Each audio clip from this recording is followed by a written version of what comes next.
stop talking about comic books or I'll kill you. I don't care if the Hulk could defeat the Man of Steel. I'm gonna rearrange your face if you continue to debate whether Logan's claws could pierce Steve Rogers' shield. I just couldn't care less if they bring back Kraven.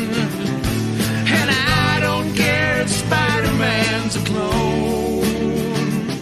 Stop spending all our cash on back issues of The Flash, or I swear to God you're gonna spend your twilight years alone.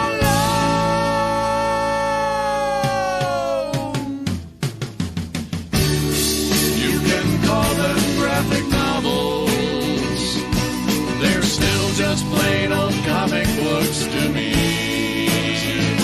And I don't see why you must always ceaselessly discuss the post-zero-hour continuity. For the last time, I will read those curvy X-Men. You know that I prefer the work he did for DC. And if you don't want to die, you'll lose that old Street Price Guide, Comic Buyer's Guide, and Wizard Magazine. But please get the new Invisibles for me.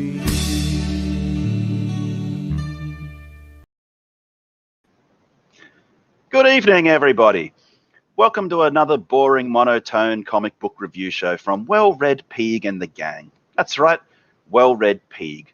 This is my show again tonight, and I run a strict house, so I hope you all are on your best behavior.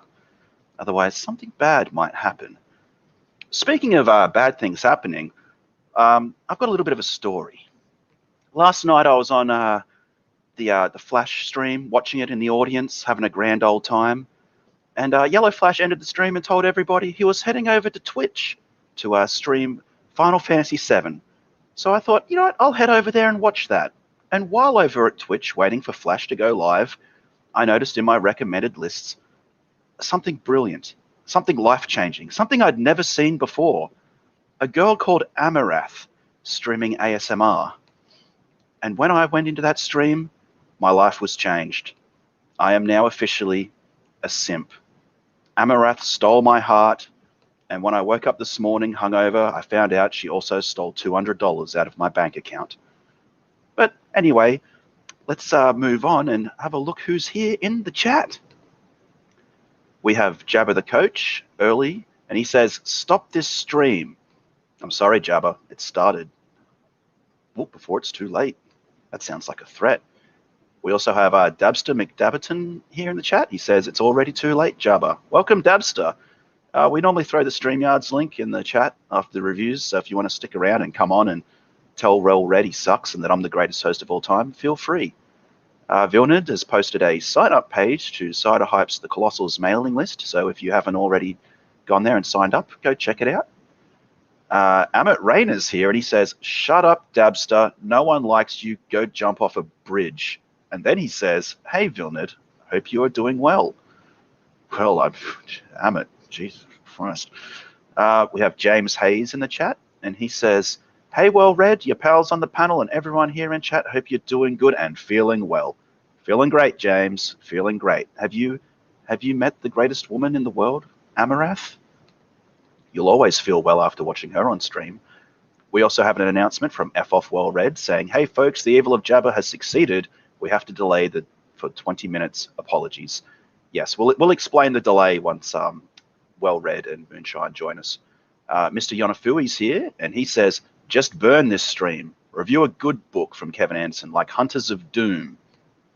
We also have Vic, and Vic says, "Why can't you just eat your curly fries on stream, Well-Read? Don't make us wait another 20 minutes. See, look, everyone's impatient. Everyone wants the review to be here.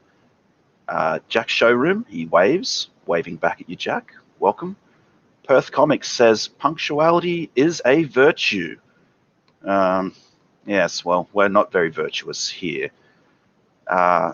Wilberforce Wooster says, dislike the stream more, it's all good. That's rather rude, Wooster. And I'm scrolling through. Oh, we have Matthew Fowler, and he says, how's it going, review crew? We're doing pretty good, Matt. Thanks for being here. Always a pleasure to see you in the chat. Christopher John, he says, hello, F off well read. Chris, I've warned you about this before. Don't be nice to well read. Tell him he sucks.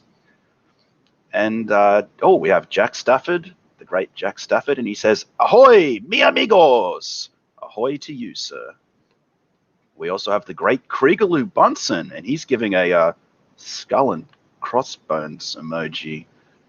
That's a little disconcerting. Speaking of greatness, we also have Jim Tuna in the chat, and he says, that is a hate symbol. How can you live with yourself? Quite easily. Yucky Gum's here. He says, post-zero continuity. Great to see you here, Yucky Gum. Always a pleasure. And I think, we also have Spirit Scar saying, hey, Amit, fancy seeing you here. And Andy Monster Productions, and he says, I like the reviews. That is a bold-faced lie, sir. A very bold-faced lie. So I think that's everybody. Obviously, we are a little bit late. We did plan on having a guest reviewer here with us tonight. It's everybody's favorite clickety cat Glenn from the Dick and Glenn show. Unfortunately, he fell ill last minute and was unable to join us. So we apologize for the delay. But we better get this show on the road since we're running late. So let me first introduce the host, the bunny with the most, Smug Bunny. Greetings. How are you doing, Smug Bunny? I'm feeling extra smug tonight. What are you feeling extra smug about, I wonder? About how I feel about these books and how much they suck. Oh, getting into it already. Well, I did notice you're wearing your blood sports avatar, the bunny and crossed carrots, so that's an ominous sign. Expect an execution. Jeez. Well, I guess we need another opinion in here to let us know what's going on. So without further ado, our favorite reviewer, who is always excited and animated and full of energy, our dear friend Moonshine. Animated as always. So, guys, I have a suggestion. It's a little bit of a controversial suggestion. I think you guys will be receptive of it.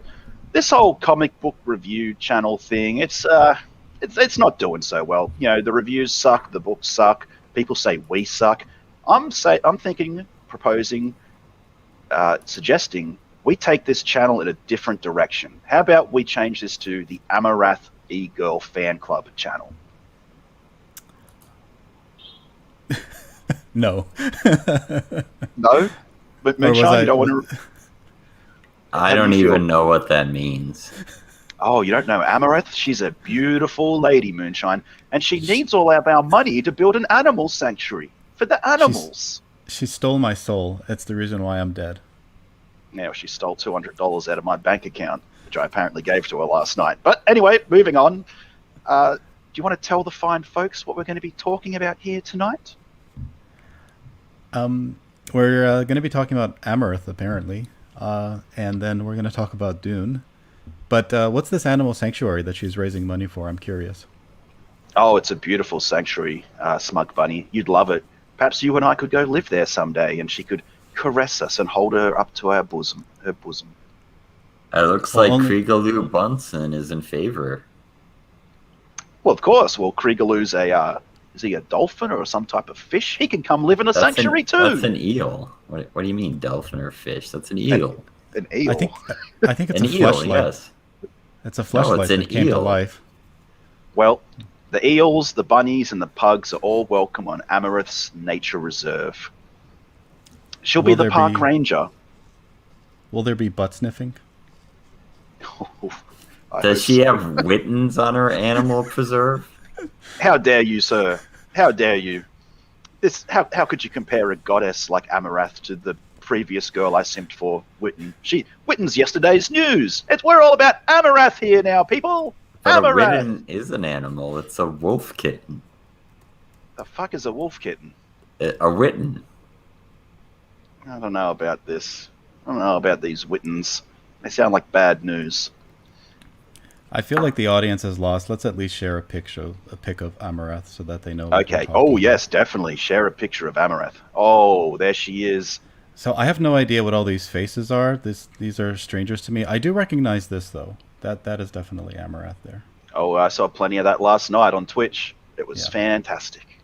Yeah, all these like weird eyes and nose. That none of that's familiar to me. This I recognize absolutely. Yes. Isn't she majestic? Now that's a lady. That's the kind of woman you bring home to your mother. Oh, yes. And just hope she doesn't stink. All right. Well, that's Amarath. We are also apologise for being late. We are a little bit late. We had Glenn Fitzagood, clickety-clack Glenn. He was going to be joining us again tonight, but unfortunately fell ill. We also realised that Dean and Vicky organised a stream at the same time of us, so we thought we'd give them 20 minutes leeway. But unfortunately, they were 20 minutes late and only started roughly about the same time we did. So thank you, Vicky and Dean. For always being late.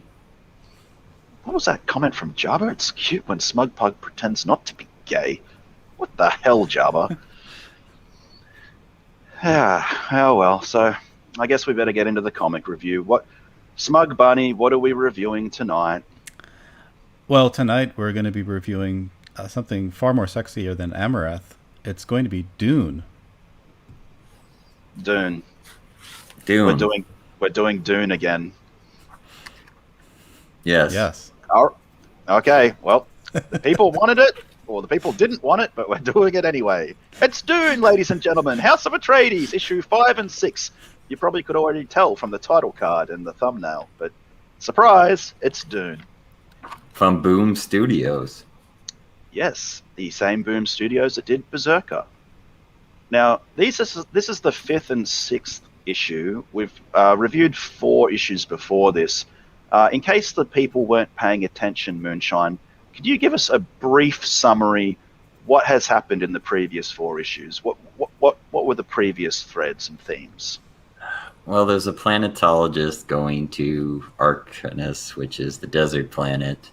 He meets up with the natives. He kills some Harkonnens, and the natives are thinking about killing him because he has seen where they live. Harkonnen is being used as a stud to make a special child by the religious sisterhood of something or other. And where Leto Atreides is going to visit a planet of his father's friend. The Emperor's son is planning to kill him, and Duncan, Idaho is being used as a game by one of the Harkonnen nephews. I think that's everything. Okay. We have some comments in the chat. Yucky Gum says, 70 years of comics and we're doing Dune again. We sure are, Yucky. And the Crimson asks, are these the reviews the people really need? I'm going to direct that question to Smug Bunny. Smug Bunny, do the people need to know about Dune? Apparently they do, because they keep tuning in and watching these reviews. Okay. Well, if you want us to stop reviewing, folks, then by all means, please stop watching. Free Moonshine and I. Yes, Duncan, Idaho is the cake mix. Is it a cake mix? Yes. Okay. Interesting. Well, anyway, I guess I'm going to start with Smug Bunny, because if you've been following our previous review of this series, Smug Bunny has been less than impressed with Dune. I think he enjoyed the 3rd issue, but the 1st, 2nd, and 4th he wasn't a fan of. So, first impressions, Smug Bunny, how is this 5th issue for you? Is it improving, or is it the same old, and you hate it? I actually liked the 5th issue. I thought it was a big improvement, but I kind of wish it was maybe the 3rd issue, not the 5th. Okay, so you feel like it was out of place? I feel like the entire story is, the pacing is really poor, and you could cut maybe 30% of the panels, and you'd have a much better story. Okay. I'd previously asked on this show whether the multiple characters, the multiple locations, and the multiple running plot threads made the pacing an issue. Is that what you're feeling? There's too much going on in these books. There's a lot of unnecessary dialogue, and this is actually something I want to talk about after the review because I noticed that the entire Warren Ellis thing started up an interesting conversation in CG about the value of writers, and we had an entire commentary the last stream about how necessary writers are to a good story. But I feel like the writers are almost a detriment to this story. This is an example where the writers seem to be at the reins of this book, and it doesn't serve the comic. Now, by writers, you mean the writers of the original House of Atreides novels. I think Herbert's son, right, is doing this. Moonshine. Correct me if I'm wrong. Yes, it is Brian Herbert and Kevin Anderson wrote these original novels, but they are also the authors of this comic book. So you're taking novel writers and putting them into a comic book, and I think we all know what the pitfalls of that could be. One of that is too much writing. Okay, too much exposition. I don't think there's that much exposition. There's just a lot of talking. Okay. Well, what Moonshine? Why don't you tell us what happens in this 5th issue? What plot themes are continued from the previous issue? So it's pretty much just 2 themes in this book. One is we're on Arrakis, and we have the planetologist, and they're plotting that they have to kill him. And he's going around just learning everything and saying, oh, we can terraform this planet and have water everywhere. And it's actually attracting a lot of interest from the natives there. And then we're on the machine planet of 9, which I guess is what we're calling it. And Leto's trying to tell people there's going to be a revolt. And everyone's saying there won't be a revolt. And then there's a revolt. And then eventually the planetologist tells his assassin to remove yourself, and the assassin decides to kill himself. And so the planetologist is now seen as a prophet. So that's the general scope of the entire book. Eventually, I mean, there's how it ends, but those are the 2 points in this book. So Perth Comics has a question in the chat, and he asks, was there any worm action? Not in this issue. I think in the next issue there is. Okay. You mentioned the planetologist, Smug Bunny. I remember when we reviewed the 1st and 2nd issue, you felt like the planetologist was the strongest character, but his role sort of deteriorated in the 3rd and 4th issue and was replaced by Duncan Idaho. How is the planetologist in this issue? Is he an interesting character? Has he piqued your interest again, or are you still not really interested in what he's doing on Arrakis? Well, so I realized in the earlier issues, I think the reason why he seemed his role in the story was more pronounced is because he was given a lot of unnecessary attention. And here I'm thinking he's getting the same thing where, yes, he's taken on this new prophet role. He's a man of science. He knows how to terraform this entire planet and allow it to grow crops and have them plant and grow fruit and things like that. And he quickly, I don't know, slithers or slips into this prophet role far too conveniently and quickly. And it just transitions immediately into that. And I don't see, other than he has a lot of big promises, I don't see where that character buildup actually occurred, other than the fact that he's getting this focus in the storytelling. So this is a bit of like a too convenient character for me, and I don't feel like this progression is very natural. Okay, we have a question from Jim Tuna in the chat, which is going to lead into my own questions. Jim Tuna asks, is there any action in the book at all? And I was going to direct that to Moonshine to answer, because he mentioned that the other plot running concurrently in this issue was the Revolution. So Moonshine, how is the Revolution? Was it action-packed? I mean, there's explosion, there's people fighting and killing each other. It's more of just shown in like still images. It's more of how Leto and Rambar, I guess is his name, are like running away. But I mean, it shows you explosions and some actions, but it only covers like 5 pages. Okay. We also have a comment from Kriegerloo, and he says, I'm too tired, so I'm pussing out for now. I'll catch the lunatic fringe on the replay.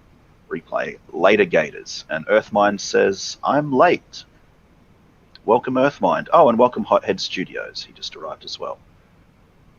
And Checkpoint says, say it with enthusiasm. Checkpoint, we don't have enthusiasm on this show. We are monotone. We are boring. We're here to put you to sleep. So let's go back to this revolution. I think this is the most interesting point plot point I want to pick at. So the revolution's on the machine planet, and I guess it was explained in the previous issue that in the universe of Dune, there was a revolt by thinking machines, or basically AI. So the people of the Dune universe don't really trust AI. But on this planet 9, they're getting closer to bringing back the thinking machines, and this is causing the underclass to get superstitious and worried, and they were plotting this revolt. Is that's the motivation for this revolution, Moonshine? That's the cover for the revolution. That's what like people are saying about it. But really, this is a plot by the Emperor with the Talaxis, I guess is how you say their name. So essentially, they're convincing the underclass that it is defying the precepts of the Orange Catholic Bible.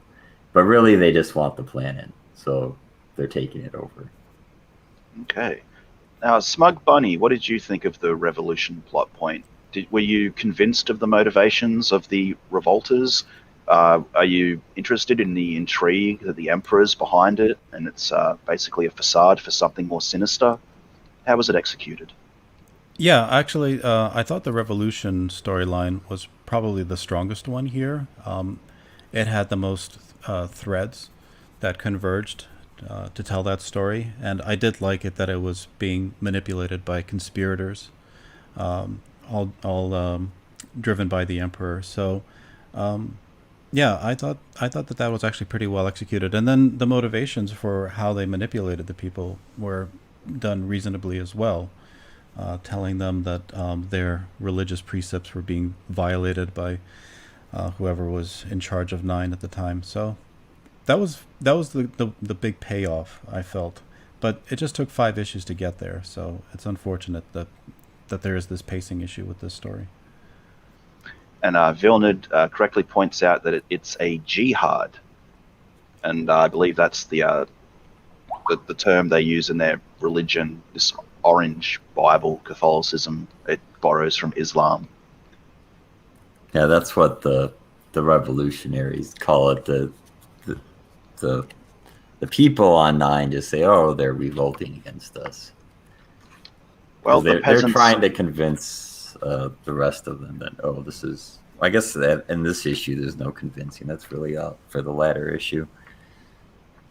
Peasants are usually revolting because they don't bathe. That's true. Anyway, I'm looking at this page you're sharing, Smug Bunny, and this is the revolution now? Yes. This is some of the action scenes. I can do a guided view. Yeah, there we go. Yelling. Jihad. Skip it forward one frame.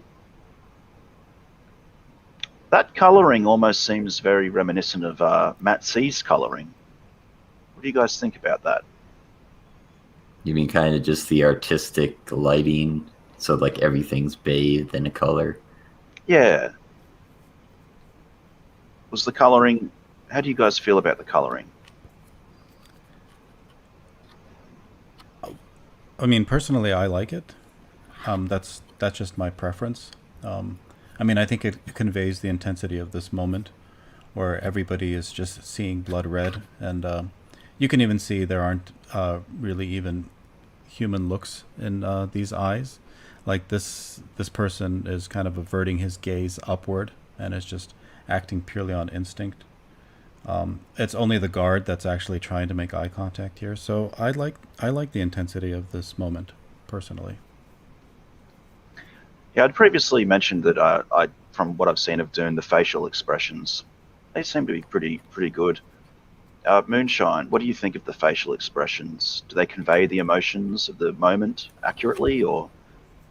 perhaps not? I mean, there's definitely a lot of it hinges on the facial expression because it's a lot of people just talking to each other, and there's underlying context when you know someone's talking and they're lying, so they have to give them, a facial expression that conveys that to the reader, which I think is generally done pretty well.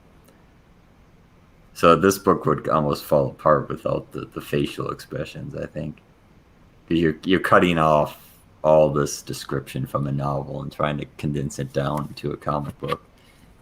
A lot of that's going to be what people are thinking, so you need to express those thoughts with their faces. There's no really other way to do it.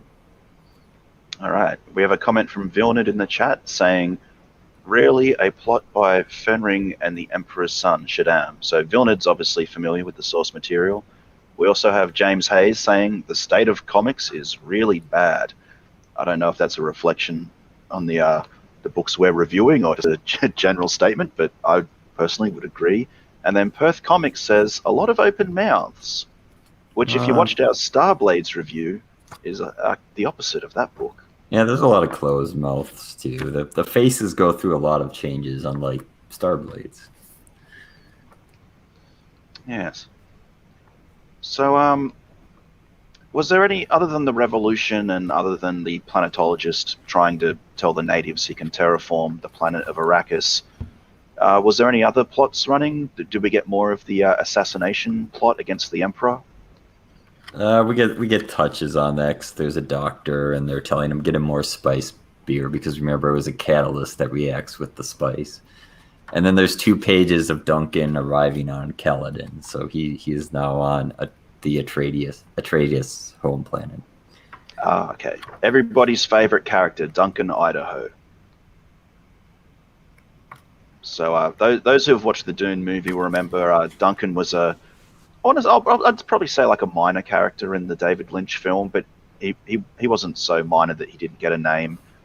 He was almost like I think like a soldier or a steward of House Atreides. So this is the backstory of how he comes to be in their service, I'm guessing. Yeah, this part of the story pretty much is just plot advancement. It's like he's on the planet now. Okay, Jabba the Coach says, "Kill me now, Jihadi John." Oh, geez, I don't know if we should highlight that one. Jabba's clearly not a Dune House of Atreides fan, but he loves this show, and that's all that matters. Yes, as long as Jabba is joining us on a regular basis, we're happy to continue to torture him. I'm just looking at this panel here. The background seems rather plain. Did the artist kind of get sloppy when doing these backgrounds? I mean, some of the backgrounds of the cityscapes actually looked really well done when, for example, they're on the Harkonnen homeworld and I think the Emperor's homeworld. What do you think of this background here, Smug Bunny? Is the artist phoning it in? Yeah, I did notice that to be more of a problem. I mean, there's this background, and then the one that I was just on, this as well.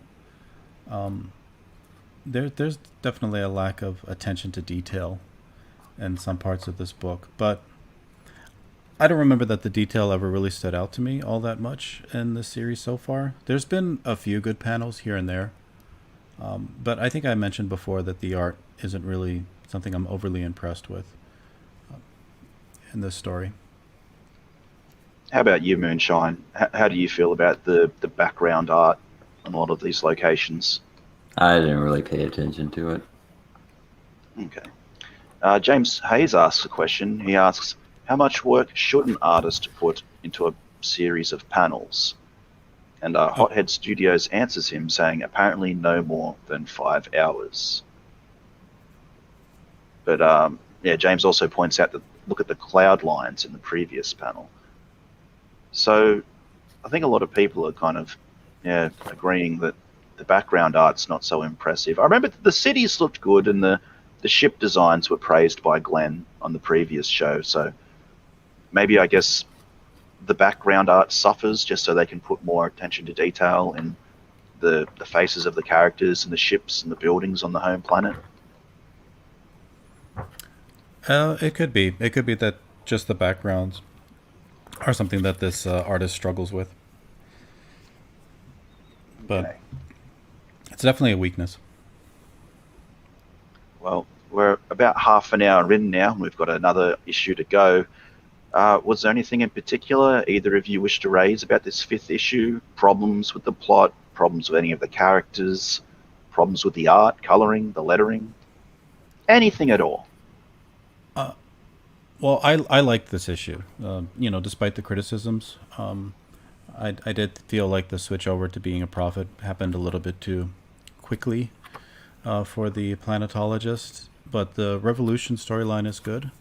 The plot there as well, and I just wish it happened sooner. I don't know why the book couldn't have picked up its pace, considering it's a comic and it didn't really need to go through as much dialogue as it did.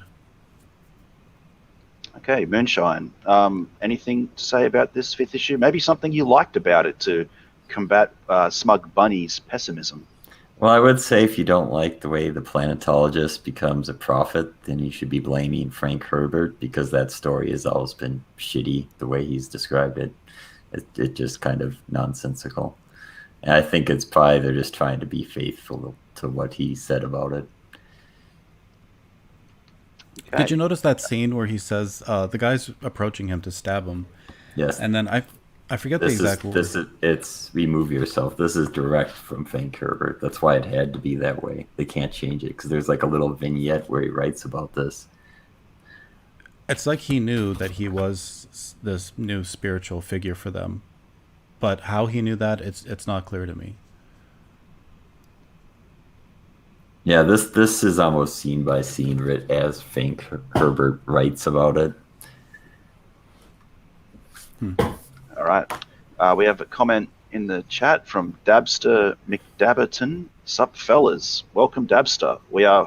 After we reviewed the books, we dropped the StreamYard link in the chat, so if you want to come on and tell us we suck, or if you've read these books, what you think of them, or any other topics in Comicsgate or YouTube or e-drama, feel free to jump on. Be good to hear from you. Hothead Studios, I think it's just monthly. The reason we do 2 is because we started behind and we don't do this on schedule. So there's almost 6 issues released when we did the first review. So I think 5 or something. There's 7 out right now.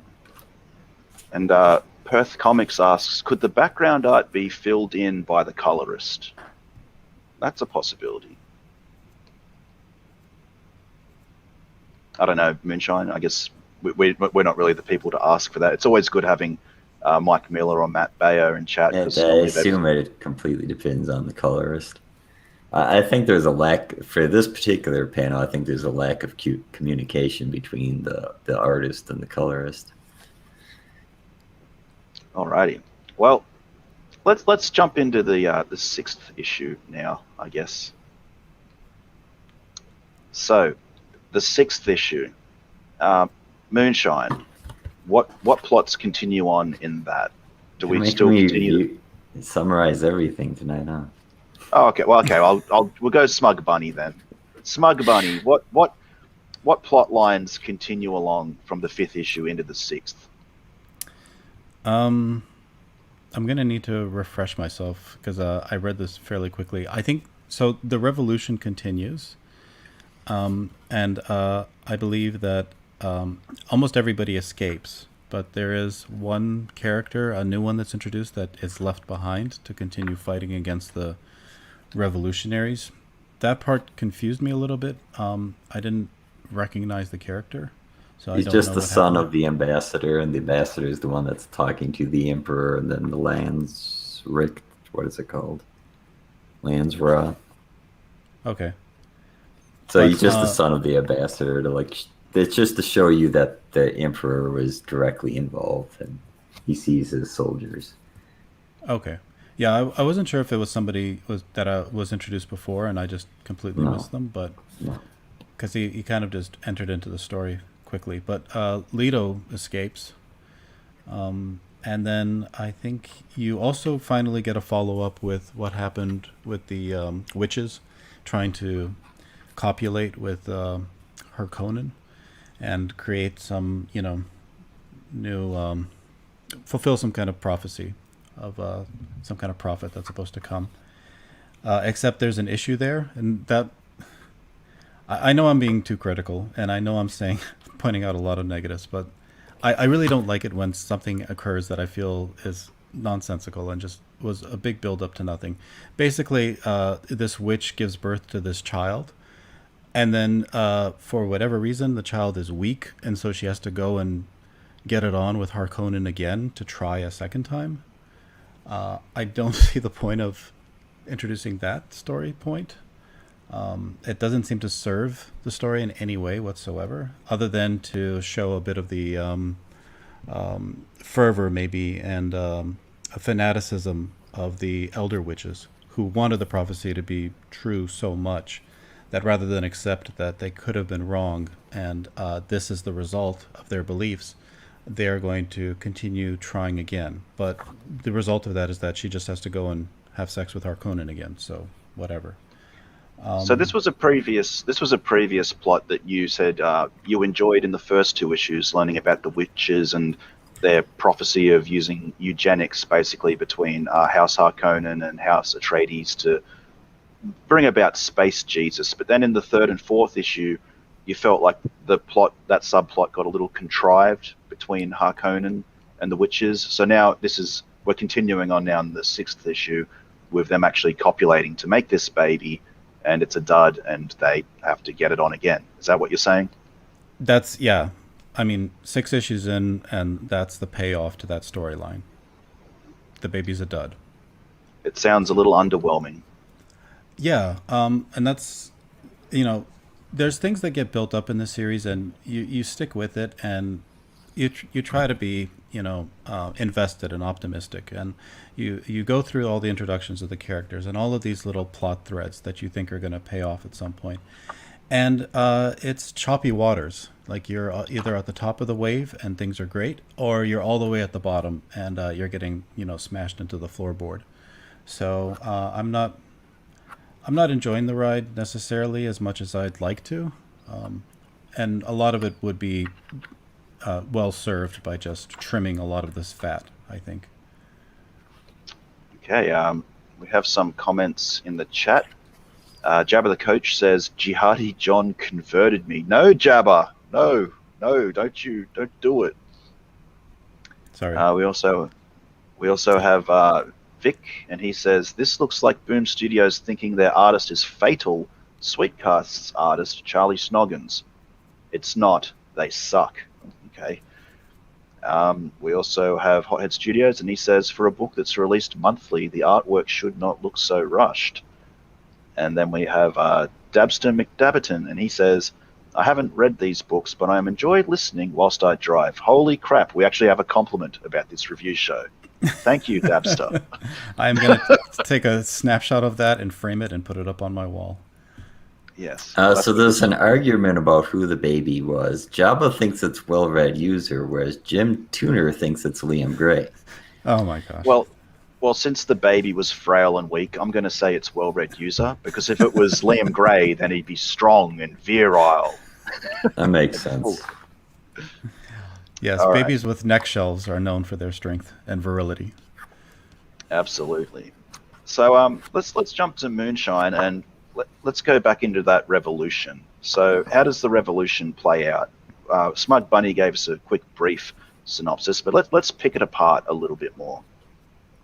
So essentially, the revolution succeeds completely. So all the ruling family has to leave, and so the son and daughter go along with Leto to live with his family on his planet, whereas the two parents are just going to go their separate ways and essentially be outlaws. So, and then the Emperor is just delaying. With the ambassador tries to get them to intervene, but of course the Emperor does not, because they're behind it all, so they just delay.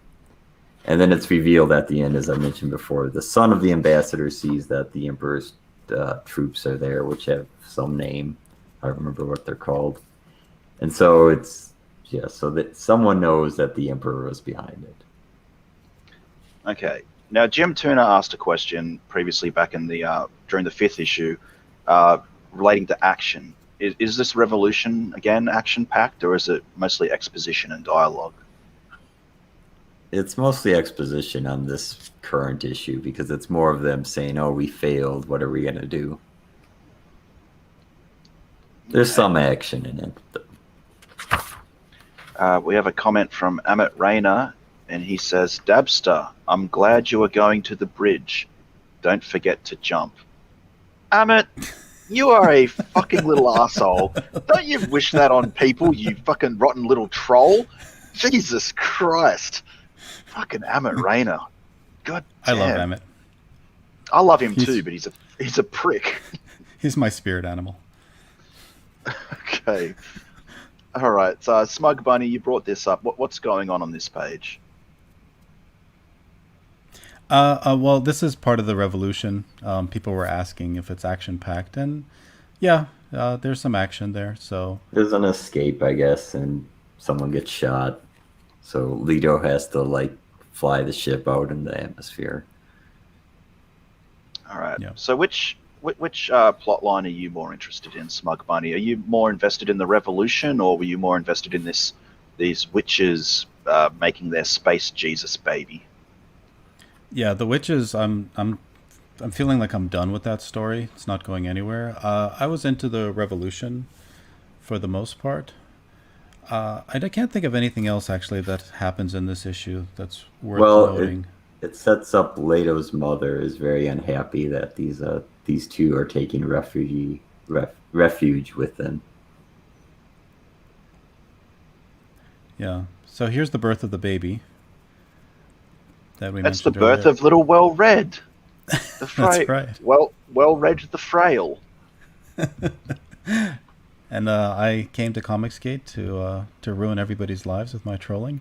But I thought that actually the art is kind of nice here. Like I like the expressiveness and the artistic liberties taken with these scenes.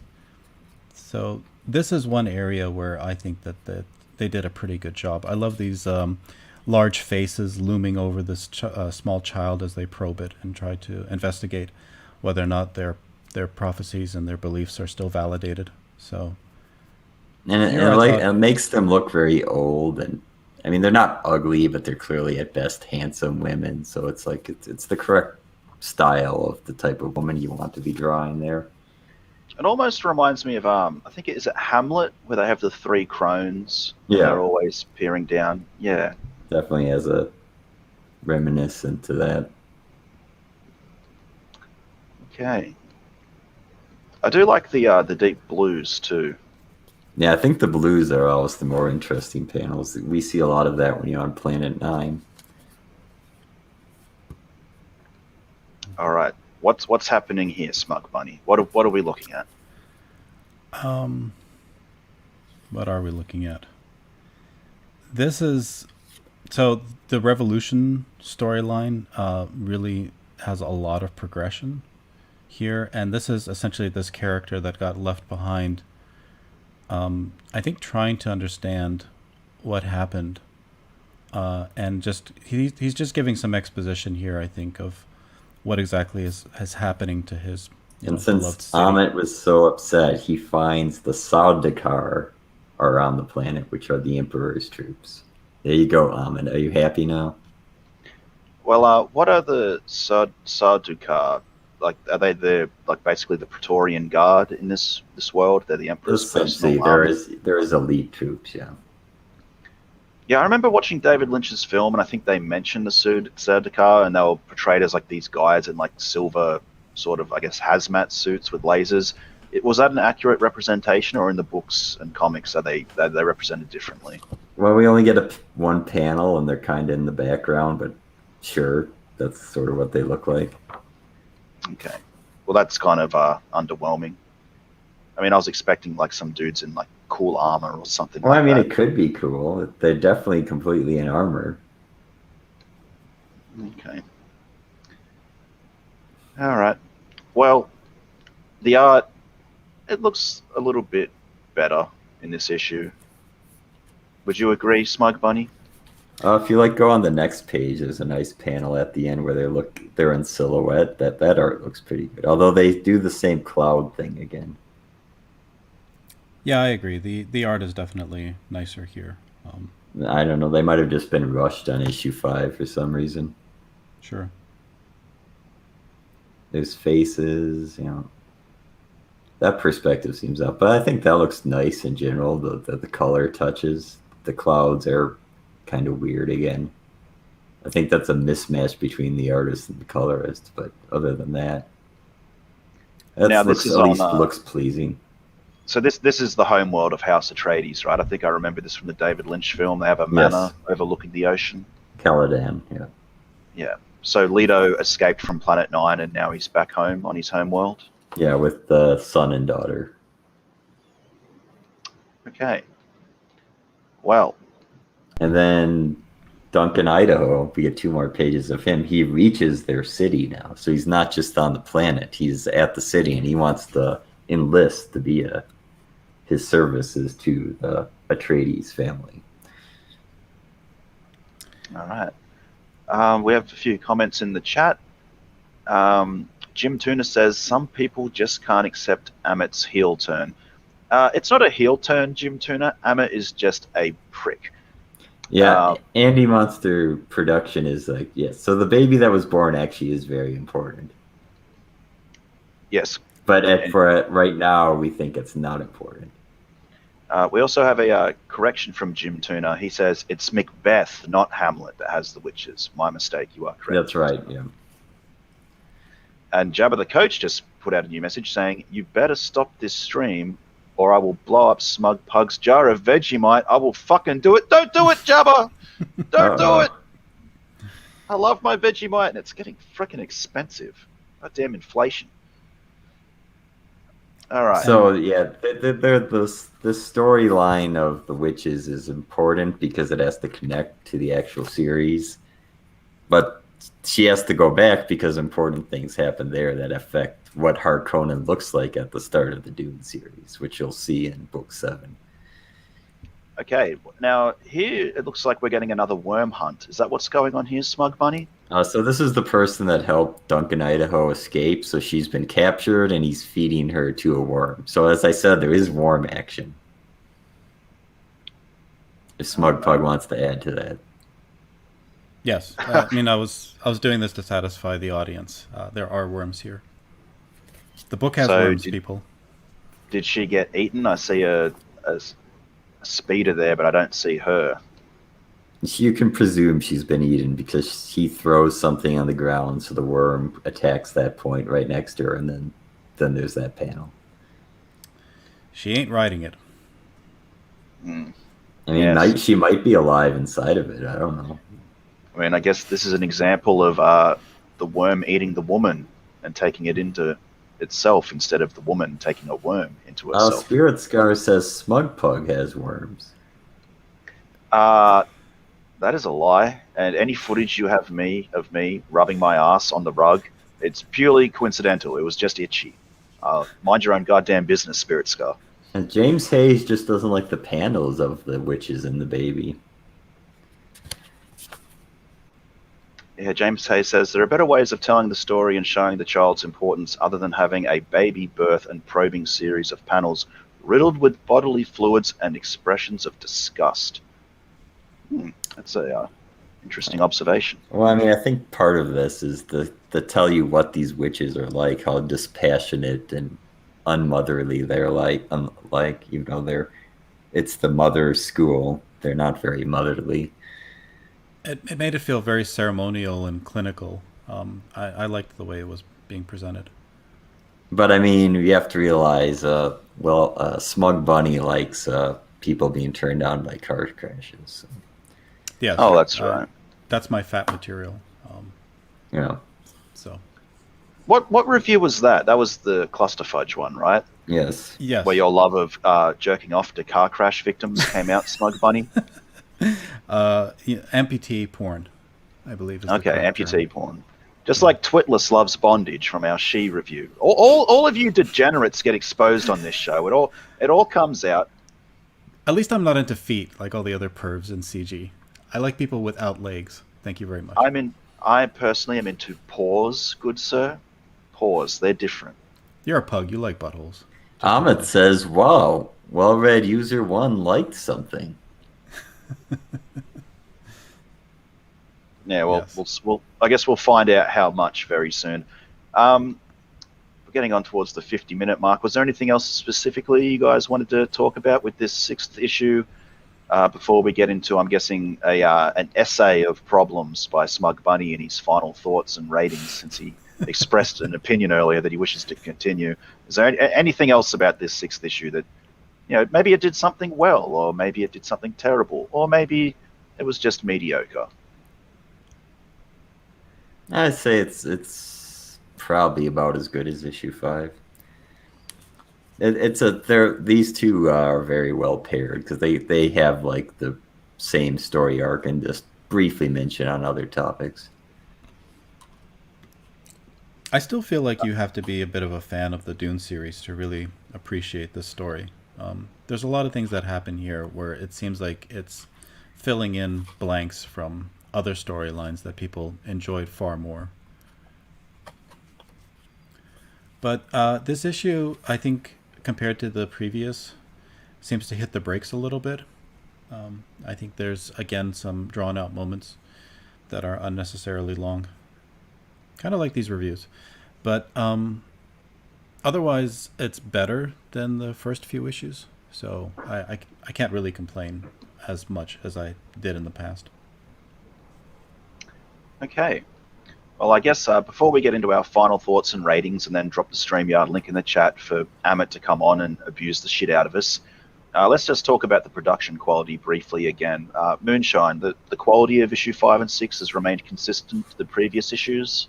Yeah, it's the same as before. There's no change. The same $5 book with card stock covers and relatively thick pages. Yeah, actually quite a bit thicker than like a DC or Marvel comic book. And there's no issues with ink coming off on your fingers like the Marvel books were doing? Nope. I've never seen any ink come off of these. Okay, cool. And I'm also guessing that they're around $5 for a physical copy? Yes. All right. Very, very nice. I guess that's kind of the standard price these days. Jim for a comic Tuner book. and James Hayes are arguing about is this the book's fault or is it the original Dune's fault? It's a little bit all of it. I haven't actually read the prequel books, but the people that are big Dune fans don't like them, I think, because I think they say it just explains the backstory of the original Dune, and they find that boring, perhaps. Hothead Studios asks how many pages. Is it exactly 24 pages or is it slightly less? I think it's 24. Jabba the Coach says he replaced my Vegemite with Marmite. No! Not Marmite. That shit's disgusting. Actually, it's 22. I'm sorry. It's 22 pages. 22 And then pages. then one page of ads at the end. So that's the nice thing about Boom Studios. You don't have ads throughout the story. And the ads are only just advertisement for their own books. So it's not just full of garbage ads.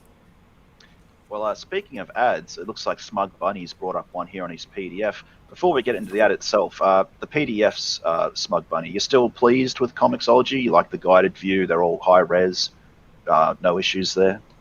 Oh, absolutely. I'm very happy to read this in digital format with the guided view.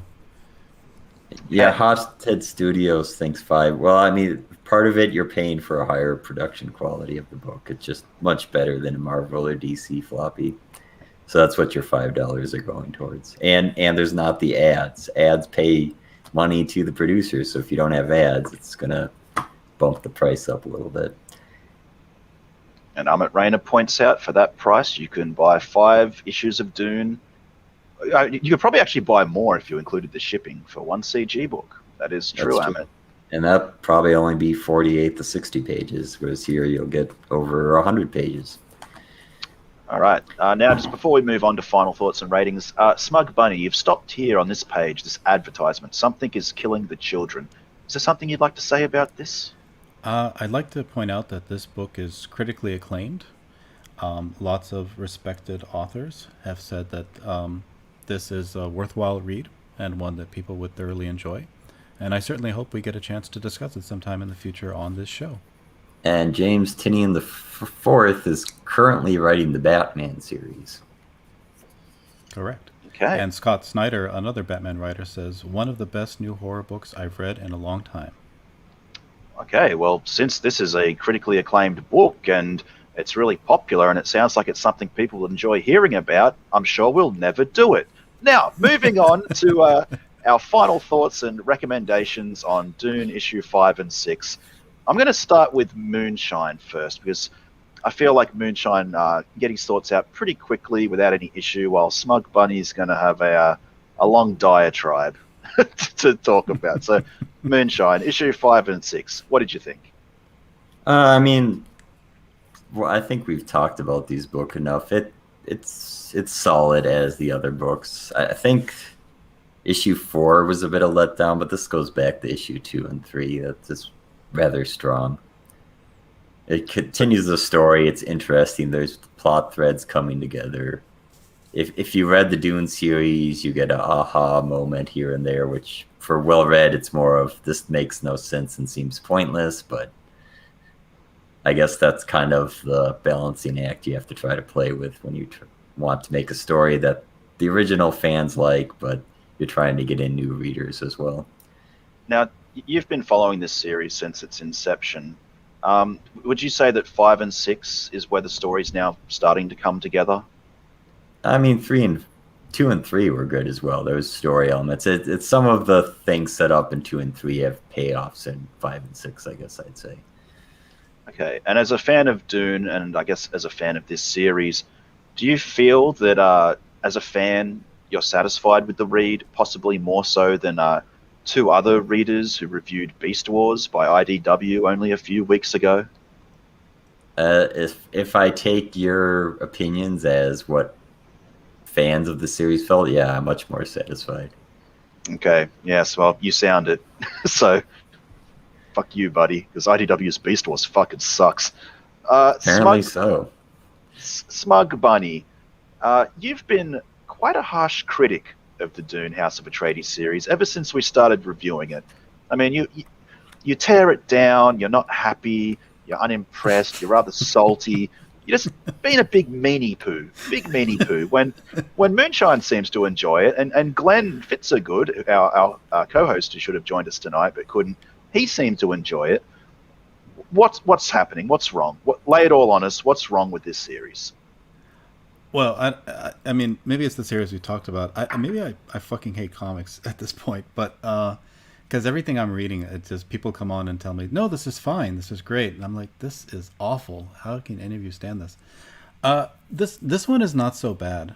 You know, I'm not as critical on these two issues as I was on the previous ones. I'd even give the fifth one a 6 out of 10. You know, I felt like it was a worthwhile read, and at least half the book was worthy payoffs, things that I've been looking forward to, and felt like they came together in a nice, complete way.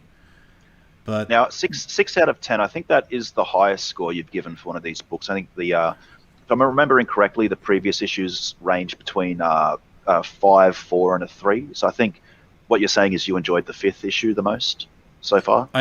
I did. I felt like it was even intellectually satisfying. There were a lot of threads that came together there to make that action moment seem significant and logical. And you don't often get a payoff like that in a story. Usually the action is very spontaneous and just kind of artificially shoved in there to capture the reader's attention without asking them to really think about what's happening. But in this case, it was well plotted and well thought out, and did have a good build-up. The art was satisfying in the 6th issue, I thought. The 5th issue, not so much. And then the 6th issue, I thought the pacing really slowed down again, and they started to dwell too much on storylines that, I don't know, didn't seem to have as much significance or importance as other things happening in the book. So 6th issue, I'd go back to a 4 out of 5. But 5th issue, the Revolution, the Prophet story, while it was a nice setup to having the planetologist become this figure that the Freeman felt threatened by, I don't understand personally. And I understand it's referencing, a brilliant writer. I don't understand why suddenly he embraces this prophet role, unless there's something about the character that we haven't seen before, which is peculiar to me. Okay, well let's just briefly. I noticed you posted the StreamYard link in the chat, and I'm sure everyone's eager to get on and share their thoughts. But before we do, I do want to pick your brain just a little further. The series as a whole, as someone that's just watched the David Lynch film and you're not really too familiar with the media of Dune outside of that, are you enjoying this series? I mean, if we weren't doing this review show and talking about Dune, would you be buying these books? I would not be buying these books. No. Okay. I'm enjoying it relative to the other things that we've reviewed thus far. I mean, I think it's my favorite series out of everything we've discussed up to this point. Okay, so you'd much rather read Dune, House of Atreides than, say, IDW's Beast Wars? Honestly, even like all of the CG books that we reviewed, because everything I hear described about them doesn't sound very good at all. This is probably, and as negatively as I feel about some aspects of these stories, they also seem like the strongest thing that we've talked about so far on this review show that we do. Well, I mean, there is a point to have two amazing writers, which these people are presumably are, since people buy their novels, although part of it's because they're writing Dune. But we'll let the Dune fanatics tell us about that. Well, before we jump into it, let's just switch back to Moonshine. Smug Bunny just expressed an opinion that even this sort of mediocre mainstream book is still better than the writing in most CG books. How do you feel about that, Moonshine? Would you say that's an accurate statement? Well, it's better than Starblades. Yeah, yeah. Starblades was better than White Lily. Although I guess it is CG. It's CG trademark. How about She? Which is, or what were some of the better books? I think Soul Finder. How does it compare to Soul Finder and She? Soul Finder Black Tide is probably better than this. Okay. She was a little choppy. I guess they're a little talky, kind of like Common America, but not annoyingly so. It's more of the pacing issue rather than the character themselves are annoying for talking. All right. Well, unless Smug Bunny had another 10-minute rant about how much he hates this series in him, I guess the StreamYard link is in the chat. If people want to come on and talk about Dune, whether it's House of Atreides or the media, or maybe you want to come on here and tell us that we're a bunch of idiots and don't know what we're talking about, feel free. I did, for once, some homework, and I actually got some topics ready for the show.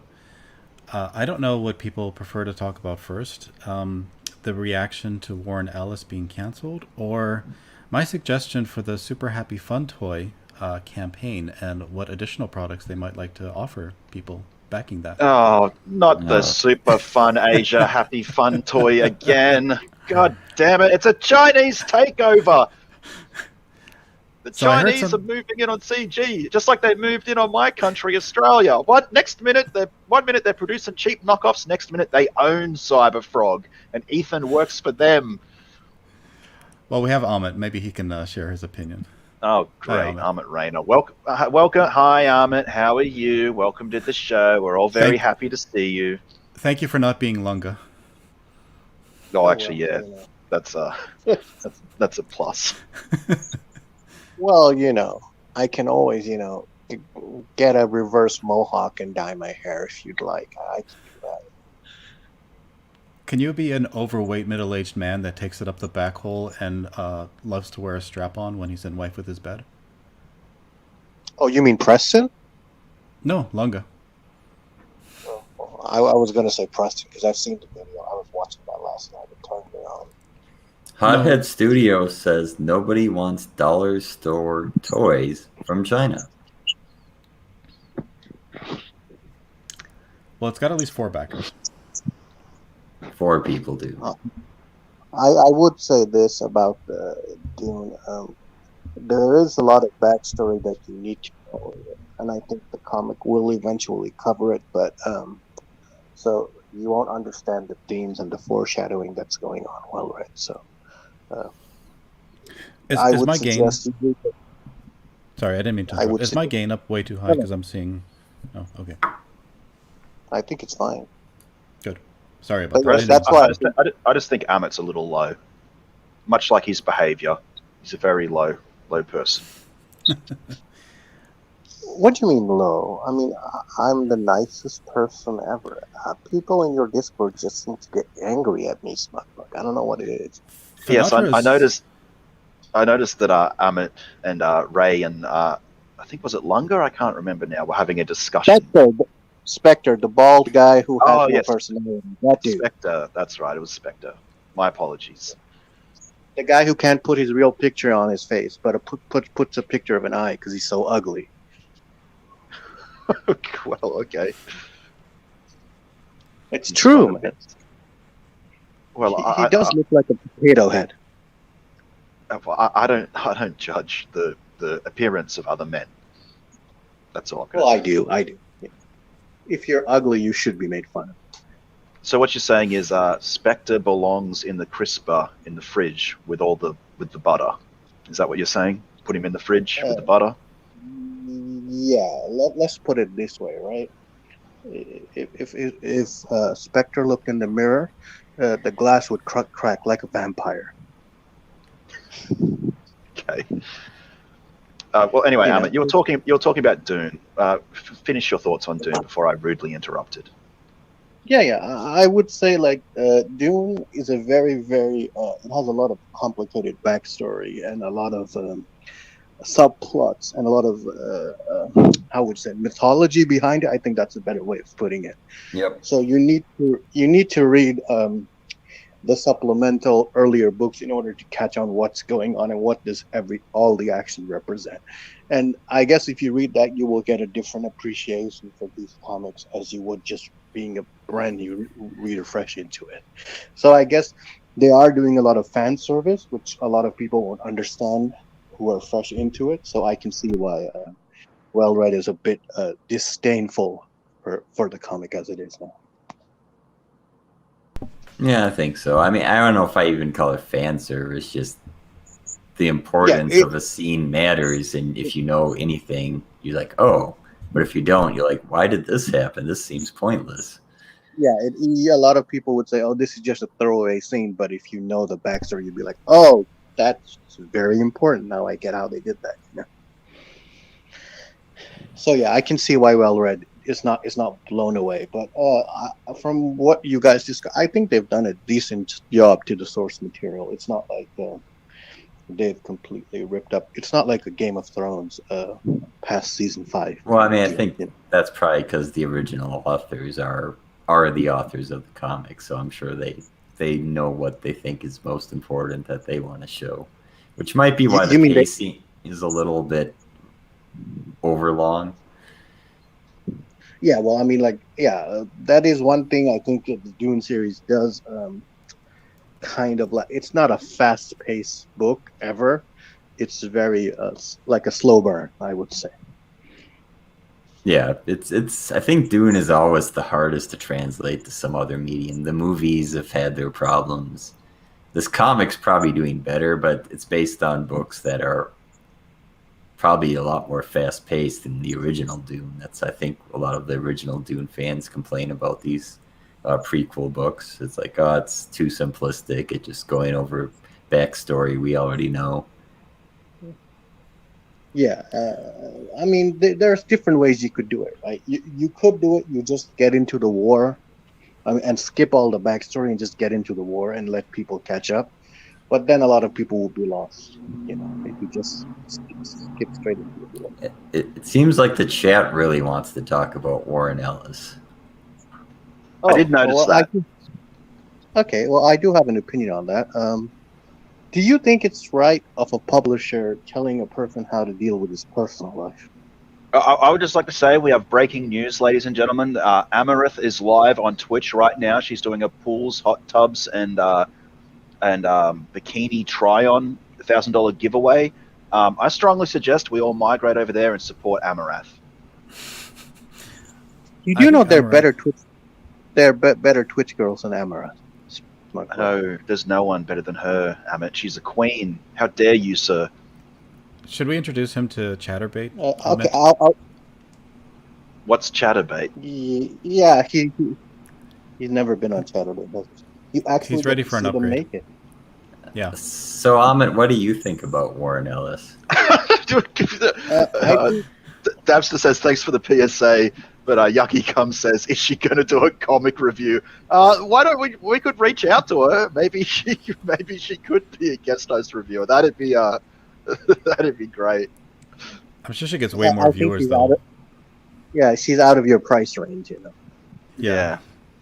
Although I'd give her $50, although I didn't give it to Berserk Guts. So back to Warren Ellis, what we were talking about. I would say it's kind of weird that your employer is telling you judging you about how your past personal relationships ended up. If you really want to open that can of worms, I don't think anybody would have a job. You know, if that actually started happening, like with every regular day people. Well, I mean, Well, that's kind of the effect of cancel culture. It's not everybody; it's just whoever they choose to go after, and they get the employer to judge them by their personal affairs.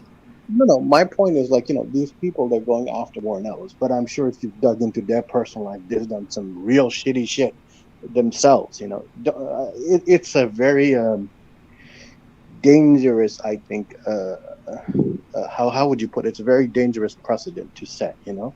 Well, they like that precedent because they get to choose whose personal life will be gone into. It's not everybody; Well, I mean, it's whoever they choose it to be I any think- given day. I think the point I'm making is not that okay, you might like it now, but be very, very careful. The sword might be pointed back to you. Just like Warren Ellis, all those years ago when he started up his blog post, he thought he was, you know, promoting gender equality and all this, what do you call it, feminist literature and all movement, you know, stoking those flames and, you know, being a progressive man. Well, look where it ended up. It ended up basically making him unemployed 10 years down the Well, line. I actually agree with Amit there. Okay, so like I've seen a lot of people talk about this Warren Ellis thing. Like Liam talked about it. I think Ethan's talked about it. I would just like to say that, and this might be an unpopular opinion, I don't give a shit about Warren Ellis. I mean, he helped open the door for these fucking crazies to come in to the comic book industry and burn it to the ground to begin with. So if those crazies are now lighting a fire in his house and burning down his house, I really don't have much sympathy for the guy.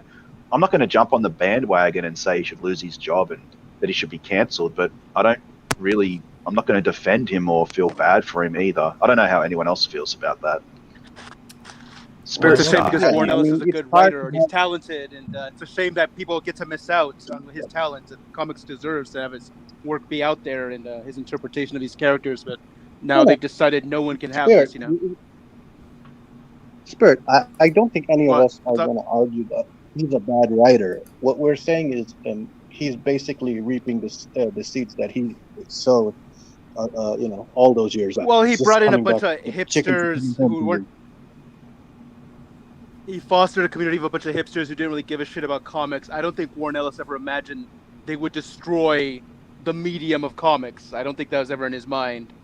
Warren Ellis likes comics, even though he may not like superheroes, but he does like comics, and I don't think he envisioned what would come to pass, you know. We have some opinions in the chat. Jim Tuna says, Warren Ellis never had an interest in progressive causes. He had an interest in dumb, groupie sluts humiliating themselves Yeah, in front of him. That's exactly right. And James Hayes says, what they are doing to Ellis is wrong. They want to cancel anyone whose politics, sexual escapades, or any such foolishness. It's none of their damn business, and he committed no wrong. So his ex-girlfriends who Warren Ellis willingly would- jumped into bed have hurt Fifi's because they were ditched. Boo fucking who. It was all consensual, and I wish Warren Ellis would stand up for himself and just say, that, you know, he did nothing I mean, wrong. I look, wish he would. I'm gonna say something a bit controversial here, but you know, we all. I mean, I'm for LGBT equality as much as anybody else, but the LGBT community does You would be. have a I would say have a prevalence of cheating on each other. You know, they're not the most stable partners. You know, just saying. So I Probably all the wonder how sexual they would degeneracy. react. Well, I So mean, you're like, saying look, this is little- kind of a blowover of not even just politics. It's people that break up or have bad breakups getting back at each other. yeah, pretty much. I think it's more about Oh, people having broken hearts, Warren Ellis and didn't finding fuck them. men. He was fucking. What does that have to do with anything? The whole No, no. LGBT thing. Warren Ellis was fucking women. Yeah. I think what happened here was a bunch of women came together and they found out that the guy they loved, that they thought was loving them, actually was loving all of them at the same time. And then that really pissed them all off because they got hurt on a personal level. And then they created a media campaign to basically destroy I him. don't even think it's they got hurt on a personal level. They wanted to use Warren Ellis as well to further their own careers and their own agendas.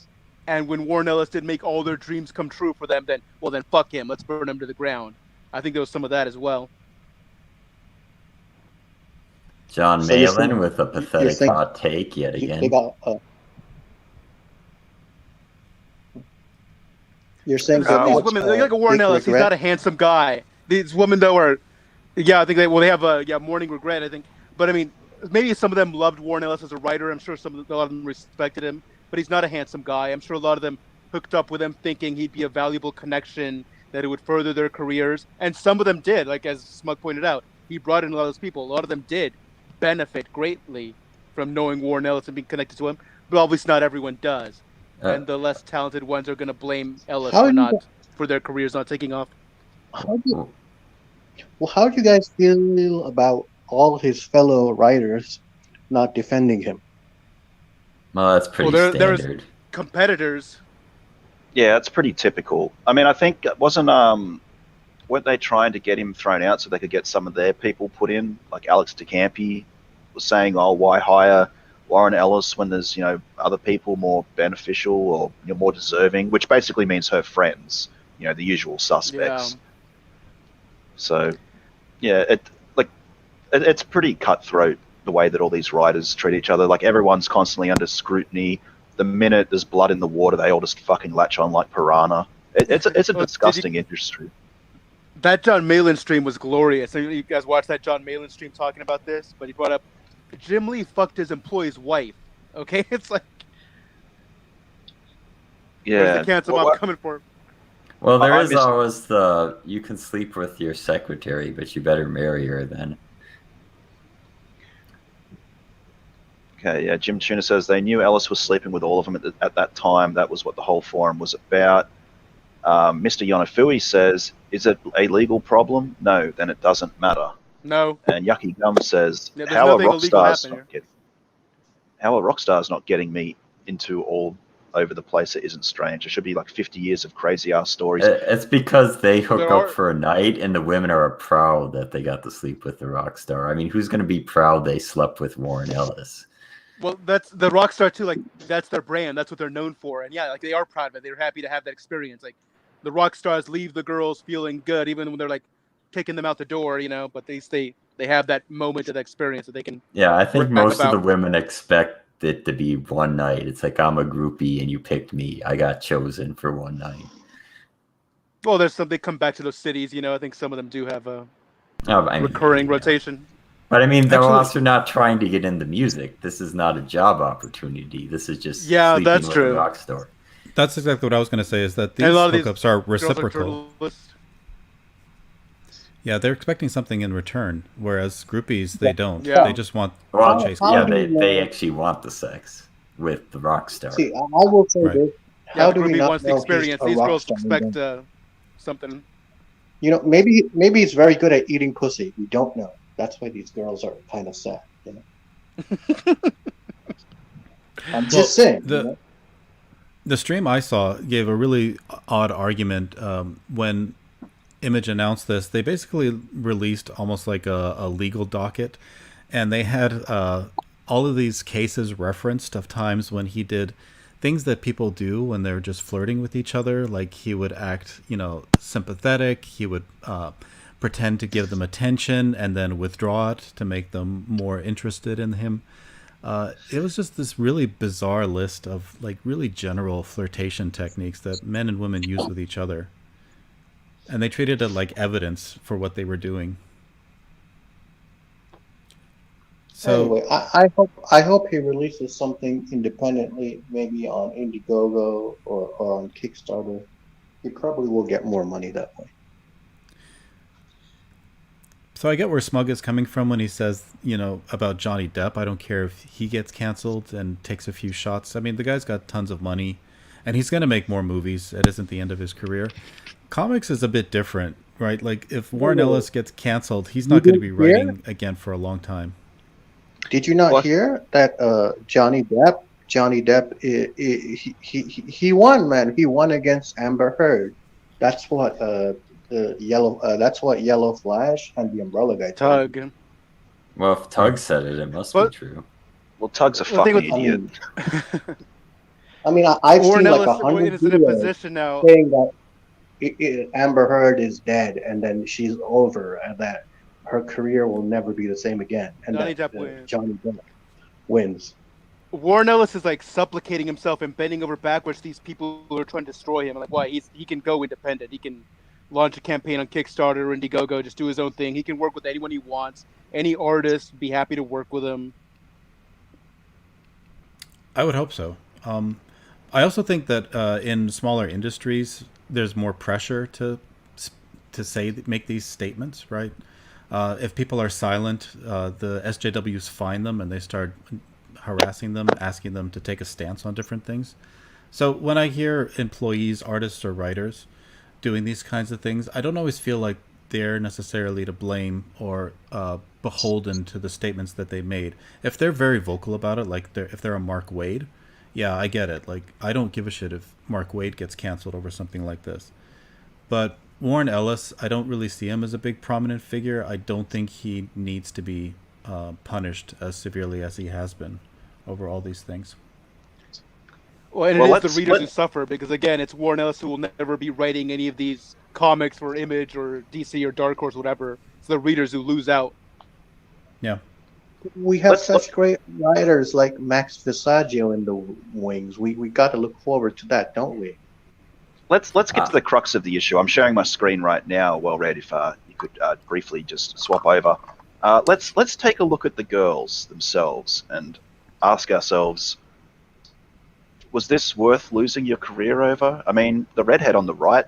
Yeah, she's got something going on, yeah. Yeah, she got that nice sultry look, but the one on the left, no thank you. No. Who's the hot What do chick in you the middle? That's Warren Ellis. Oh, damn. Yeah, I mean, that's not. He's got his his face right in her boobs. Like, Yeah, and this hand. are is these like actual girls he almost- slept with, or just girls at a con he just took a picture with? I don't know, to be honest. It was a picture Mr. Dongs posted. I think Warren Ellis can do better than that. Well, there is. Let me get out. Yeah, of because any this. girl at a con can just take a picture, like hugging him. No, I can't. What does Can't Mr. click Dong on that say about it? one. I don't know. If he was here, he could tell us. But Well, you have the image right there. I don't want to read this massive post. But yeah, this one, pretty. I don't know if this was the kind of girl he was getting. Where the fuck is it?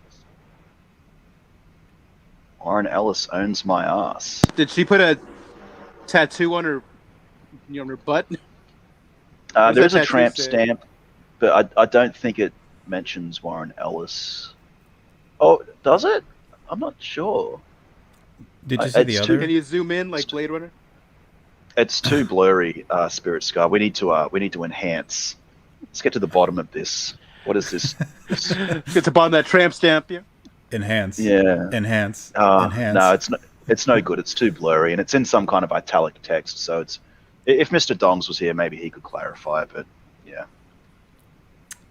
Did you see the other pic that was on that thread where she wrote in red "Warren" on her chest? I haven't seen that. Oh, where she looks psychotic. It's all like lipstick and all that. Yeah. Yeah. Oh wait, She's yeah, like, she's got dude. some I nice think I tits, remember the too. one. She's barely covering them, and she wrote Warren going down her chest, yeah, between her breasts. While you bring that up, I could show Mika Curtis's opinion on this. Oh boy, I'm sure this is some genius. The best level cake in material. CG. The best cake in CG. That's right. Mika says the people praising this in the replies likely don't buy comics. Very perceptive, Mika. Thank you. Spawn villains? That's his criteria. If you're a comic fan, you know Spawn villains. That's the standard. If you don't know 5 Spawn villains, get Spawn? the F out of No comics. one knows Spawn. Not everyone knows villains. Spawn. Who I don't know. reads Spawn? I know there's the fat clown. I can't even remember his name. Yeah, you just The look only at one I Spawn. know was Satan. it the Defiler? Was it the Defiler or That something sounds like right, you know. The Yeah, Violator. The Violator, Violator. yeah, yeah. Violator. Well, there you go. there's Angela. Angela as well. Neil Gaiman's character.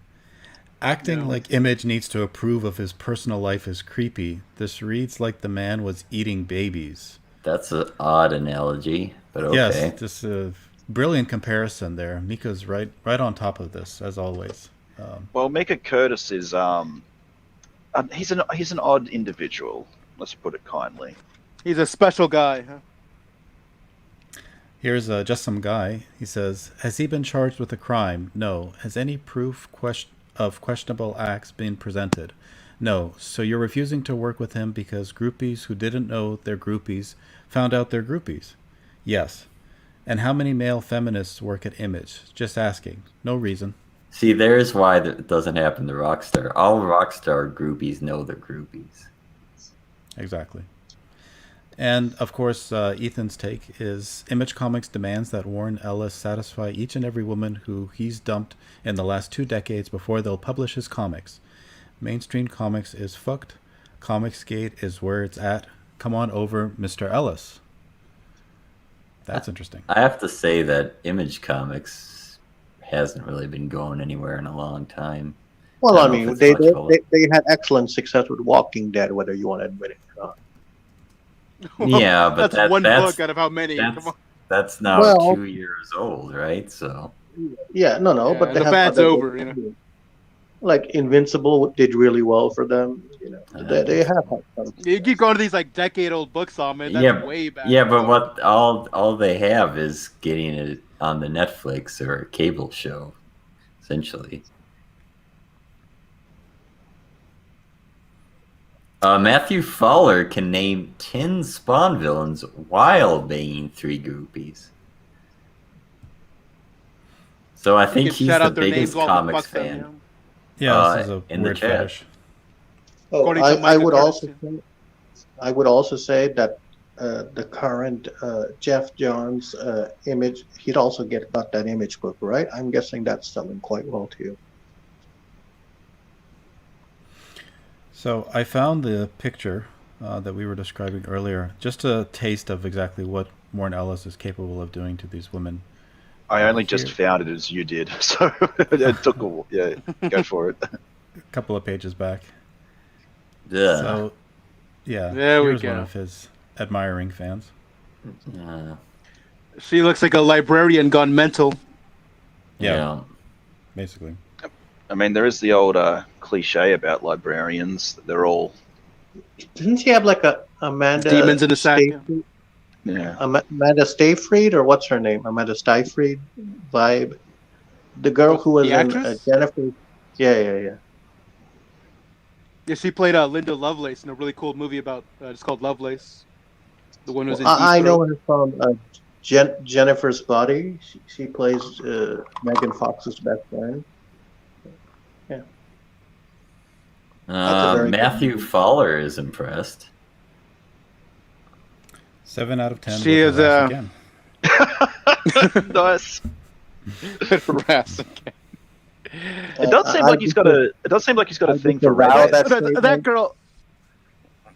Yeah, it does seem like that, huh? Yeah. James That girl, Say- though, that's not a 7. That girl is like a 6 or 5, dude. Honestly, I mean, just nice rack on her, but her face isn't all Nah, that she's great. a 6. She's a 6. Spirit, you're being harsh. As a 5, 6. I would say. Okay, For any 6, other fair- guy, yeah, the rack makes that's it up. hell of a trophy. Look how crazy I drove my ex. That is Yeah, a good exactly. point. That's what I was trying to point out. He definitely did something to her, and it was more than just offer her some mentoring. So, Warren Ellis does have some Seduce game. them all. He Well, for a groomed certain them. type of girl, a certain Yeah. type of female. Than I think that was the response to original him. where grooming came out a lot. 'Cause women were claiming he groomed them.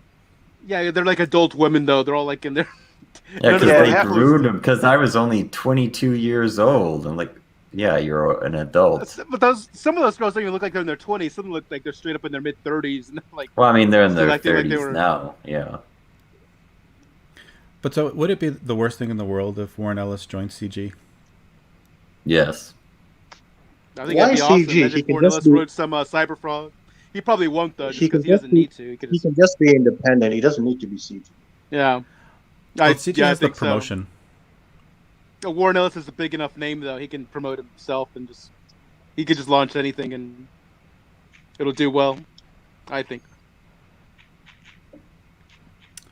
Well, I'm not sure. I mean, the social media that we have built up here, whatever he could do independently, he might do, double or triple that if he was over on these streams. But Or what if EVS hired him to do some writing on Cyberfrog? Like before he was gonna have Dave Sim, then that fell apart. sure. Or, I mean, just had That'd him be doing his own projects and maybe just hooked him up with some artists that are in CG and looking for Yeah. things to do. Yeah, it's a big network. But, I mean, would the audience accept him? I would. Well, sure.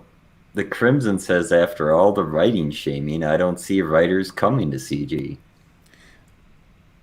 Right. That's what I wanted to bring up. So Fraga's response to all of this was fuck Warren Ellis. His reason was Warren said crummy things about Jack Kirby, which fine. That's a silly reason to be all upset about it.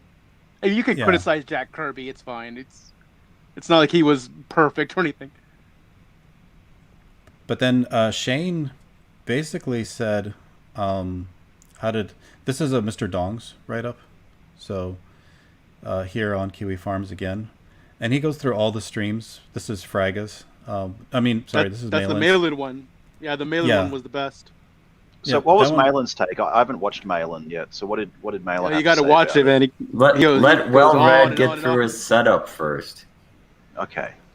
Yeah, but Malin basically just said that honestly, it's a throwback to earlier CG.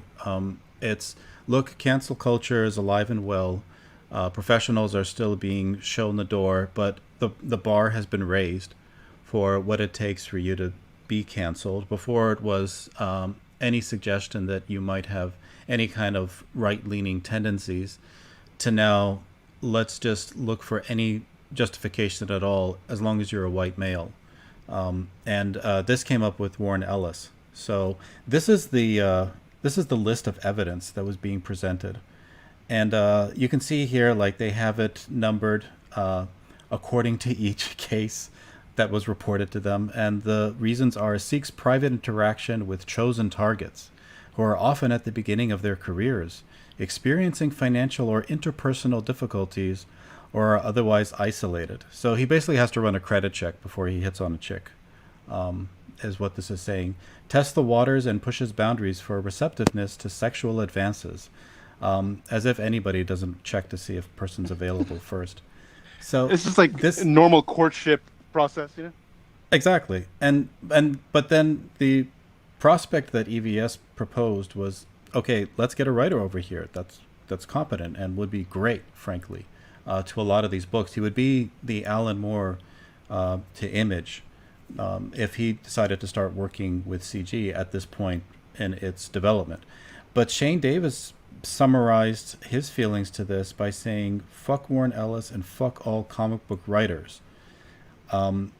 And yeah, this is what was mentioned in the chat earlier. There is a stigma against writers. And It's a very Tom Petty thing of saying. You know why to say, Shane though. It's Davis very, said? You know why Shane Davis said "fuck all writers," right? Because his wife would Because be he's a without a shitty job artist. otherwise. What is? His wife- Let Amit finish. He's Amit, a little Tom what- Petty artist, man. You're gonna put a Yeah, noose around he your neck wants- again, Amit. What would you like to say? I would just say this, he's afraid that his wife will be unemployed if writers come in because they'll know how shitty her writing is. Okay, well, Sounds like a solid theory. I would just like to remind everybody watching that the opinions expressed by Amit Rayner do not always represent the Well-Read Review Show or the panelists. What are you saying? You said you love butter. I do love butter. I put it on my toast with Vegemite. It's delicious. I agree. So do I. So I'm actually going to It's play. so retarded that anyone in CG would be like against like writers coming in, or anyone would have that attitude to fuck writers. That's so fucking retarded, and that's a very stupid thing of Shane Davis to say. He might have issues with particular writers, but that's such a retarded blanket statement. And Shane Davis, you're a fucking idiot for saying that. Do we have a clip? Hold on. Are you saying that? Do we have a clip Davis... of Shane Davis actually saying this? Yes, and that's what I'm going to bring up as soon as I can find it. So I'm happy to have people talk while I'm looking, because for some reason. I will say that. Here we go. So Shane Davis does not like Ethan's friend. What's his name? The Green Lantern writer. Jeff Johns. Jeff Johns. I wonder how Ethan feels about that. Shane just has an issue with writers because he's an artist who thinks he can write. So there you go. Like so many artists. Just quickly before we play this clip, has Warren Ellis ever expressed an opinion on Comicsgate? Like, what is the likelihood that he would join? I thought he would have been one of the people that was against it. Although I've never really heard of him talk about Comicsgate before. I mean, he might have. I don't think he's expressed an opinion, but at this point, after having gone through what a lot of people in CG went through, it's 50-50 whether or not he recants everything he said in the past, or whether he doubles down. So he could decide to triple cuck himself and continue to try to get back into the mainstream and professional comics. Or he could just say, look, I was just going with the crowd and there was a lot of pressure, and if I wanted to keep making comics, I had to voice some of these views that I don't necessarily agree with. So we'll see which direction he takes. You probably lay low for a while and then emerge. Well, I just did a Twitter search for his @ on Twitter, which is @Warren Ellis with the word Comicsgate, and there are no tweets by Warren Ellis ever mentioning Comicsgate. So Jim Tuner has a point. Warren Ellis has never attacked fans, and he's never been politically obnoxious. He's just a writer doing his thing. The reason Castlevania finished up quickly in season 4 is because they got rid of Warren Ellis. It's just done. That Castlevania series is done because they don't want to work with him anymore. Oh, wow. Okay. All right, and we had a guest join the show, and it's the one and only Risey Lee. Welcome to the show. I'm leaving this show if Risey's on because his views are too extreme for me to associate with. What? What? You have an issue with Rising now, Amit? I just have an issue with his opinions on the indigenous people of Australia. Oh, bullshit! Don't you start on that, you Yanzi hater. All right, ignore Amit. Risey, before we play this clip, any opinion on the current Warren Ellis thing? Are you a fan of Warren Ellis? Do you know what's going on? Any opinions at all, sir? I did hear some stuff on Twitter, but not enough to be in the loop on it. What is he? Is he saying shit about CG, or is he just being a cuck? No, he's being cancelled for having crazy ex-girlfriends. Oh, poor prick. All right. Risey, what do you think about Yanzi? I think she's an interesting person. What's your opinion on butter, Risey? It's really nice on toast. You Australians really like butter on toast, don't you? With Vegemite. Butter. Hells yeah. My homie, my ninja. Risey, do you like a butterface? No. I think, I don't know where this Yanzi hate's coming from, Amit. I actually think she's rather cute. I think we have Shane Davis in chat. Oh, well, Amit, maybe you better shut your mouth now. I don't give a fuck. Okay, now he's in the chat. Yay. I would just like to say, Shane, that Amit, how dare you say negative Amit Rayner things. does not represent this show at all. Yeah, I represent my own show. So you were asking me, You don't have a show. Yeah, if you look at, Amit's on the back foot now. He's stuttering. If you look at Sinatra's avatar and then you trace it over Yanzi's face, you will see a praying mantis. Oh my lord! Oh, what? Shut up, Amit. Play the clip. Play the Okay, clip. so the the reason why I thought this clip was interesting, and this isn't meant to be a direct knock against Shane. It's commentary that he was providing, and I thought it was commentary based on our Starblaze review, where we talked a lot about how that book seemed to really be lacking the input of a well-rounded writer, and that it seemed to still be in its infancy in terms of the attempts it was making at writing a complete comic book story. So Shane kind of goes into his views on writing versus art in comics here, and this is in response to the Warren Ellis event. So it's not clear to me whether or not he would invite him into CG, but I would certainly hope that he would, because I think Warren Ellis would be a huge benefit to a lot of the artists that we have here and would complement them rather than supersede them. So here's Shane's statements on Warren Ellis's writing.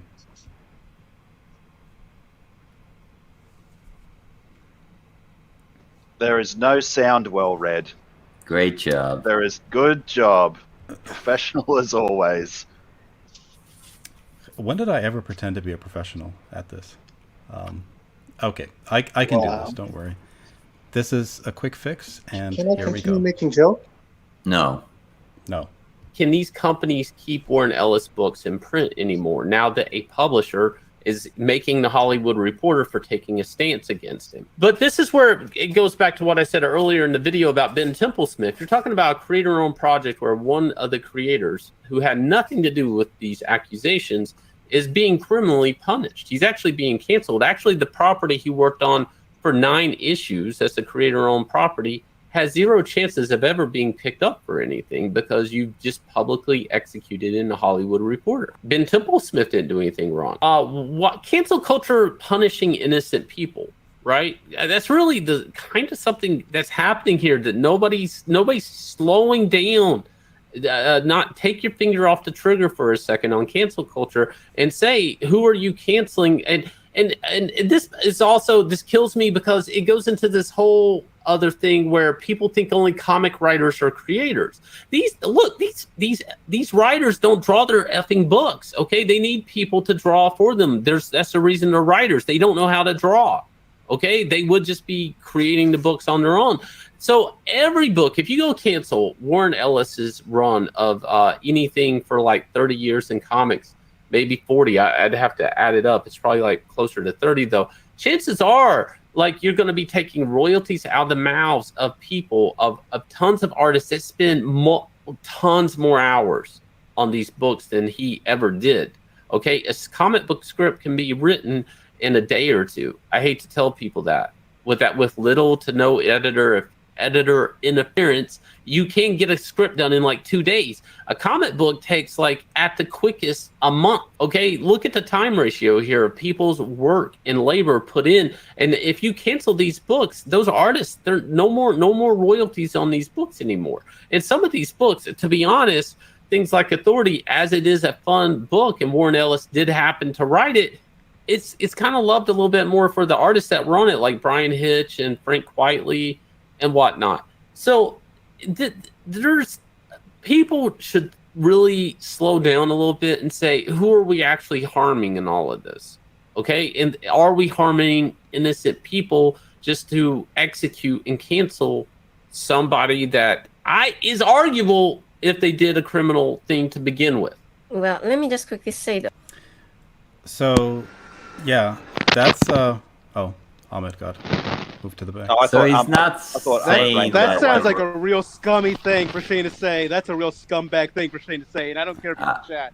He's essentially saying like Warren Ellis almost deserved what he got, but what about these other people around him? No, it's all bullshit, Shane. And to suggest that Warren Ellis just shits out his scripts in a day or two, I think that's bullshit too. And I think Shane is not understanding or appreciating the role of what writers like Warren Ellis and other writers contribute to the medium overall. And for him to suggest that in some way Warren Ellis is deserving of what he's getting, but what about everyone else?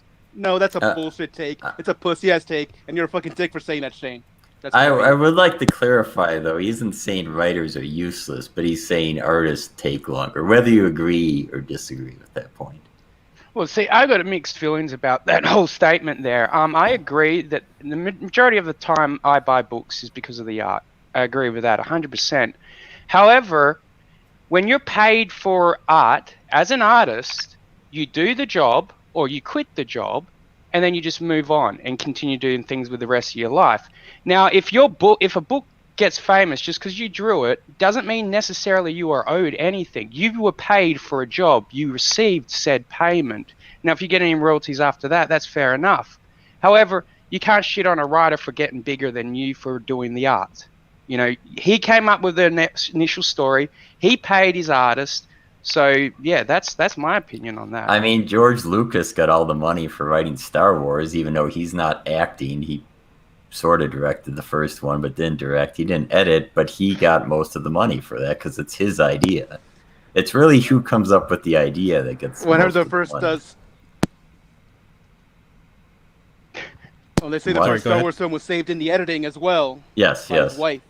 But I mean, George Lucas got the most of the money when hundreds of people probably did more of the work. The actors probably spent a lot Well, more it's not- time.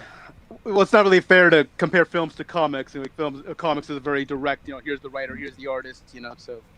But however, without- that's I mean- usually why some of these books and their royalties go up, because some of these projects get made into films or TV shows, you know, or animations. Sure. Now, I think that's why But the some thing of about them get royalties, too- upset. Sorry, continue. I was gonna say the thing about artist royalties. The royalties go after years because the writer wrote something solid that people are still interested in years after the fact. Like Chris Claremont's X-Men, like Grant Morrison's All-Star Superman, like these classic runs. But the artists get these royalties years later, not just because their art's so amazing, because you can find amazing hot art in quarter bins, those 90s Image comics, but because the writer wrote something solid that has entertained readers for decades, and those artists get those royalties and reap the benefits for the writer's work. The Crimson says, imagine Watchmen without Alan Moore. Yeah. Yeah, and imagine the royalties Dave Gibbons gets for Watchmen. Is it because Dave Gibbons' art is so amazing? No, it's because of the Alan Moore writing. You hear that, Shane? Yeah, we talked about this last week, where there seems to be a trinity there in terms of a successful book. It's concept, art, and writing, and it's like as long as you have two of those down, you can have a good property. You mentioned Animal Man last time, Spirit Scar, but Animal Man had good writing and good art and a shit concept, so it still satisfied two of the trinity. And I feel like writing makes up for a lot if you're lacking on the artistic side. Yeah. Well, so does good art, sure, but I think it does. Good art and a crap concept and a crap storyline is not going to make for a good comic. That's 90s Image. Yeah, You're breaking up. Yeah. That's Can I true. say That is. something quickly Sorry. about time? So people are talking about, like, how much time something takes. Well, let's take it to the extreme end of things, right? So technically, we all should, praise Red Rooster because it took so much time for that comic to come out. You fucking No, I mean- asshole. You're 100% We all right, should though. be happy about it. Or let's take it to a writer, right? We all should be happy that George R.R. Martin took 10 years to write a sequel to his next book, That's such a good thing. Because, time means quality. He still hasn't finished it. He's still not done, Time means quality, guys. That's what it means, Just saying, Like, let's take it to the exact extreme of the statement that, like, it's dumb. Of course, time doesn't mean anything. Just because you can do something faster than somebody else doesn't mean you deserve less. yeah. It's just, Right. This is just dumb logic. I mean, it's the end product that counts. And And yeah, Brian there's some Hitch- artists who never finish their books either. Sure. Brian Hitch is an amazing artist, but Warren Ellis made The Authority. I mean, Brian Hitch has worked on tons of stuff. I don't know if Brian Hitch's stuff is half as memorable as what Warren Ellis has worked on throughout his career. And Warren Ellis has had his pick of artists to work with, but Brian Hitch doesn't always hit it out of the park with writers. So it's harder for sometimes good artists to be on classic material just because good writers are few and far between, and they really should be snatched up when they're made available. You know, guys, the Dark There's this Knight thing of like Returns, artists. They'll like take you the know, worst writer that they that can think of in comic comics, isn't and they just good make that like the because blanket template for like, oh, this is all writers in comics. The worst person I'm thinking of. Like, no, you're thinking of someone who sucks. That doesn't communicate across the board. Okay, there's plenty of Yeah, shitty artists out there who suck, who take a long time to get their work done. So guys, you know, the Killing Joke that sucked because it came out on time. You know. You know, that that, sucked. we need like a thug life animation for Amit, kind of like what Yanzi has on Shane's show. Amit needs one for this show. that might be an idea. People talking about Warren Ellis's Castlevania. We might want to like review a season or two of that, since that's sort of comics related. Yeah, that would be fun. Absolutely.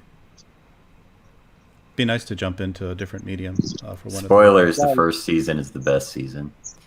Guys, I don't know about you, but I took The Dark Knight Returns. I loved that comic because of the art. It was so good. The writing sucks ass.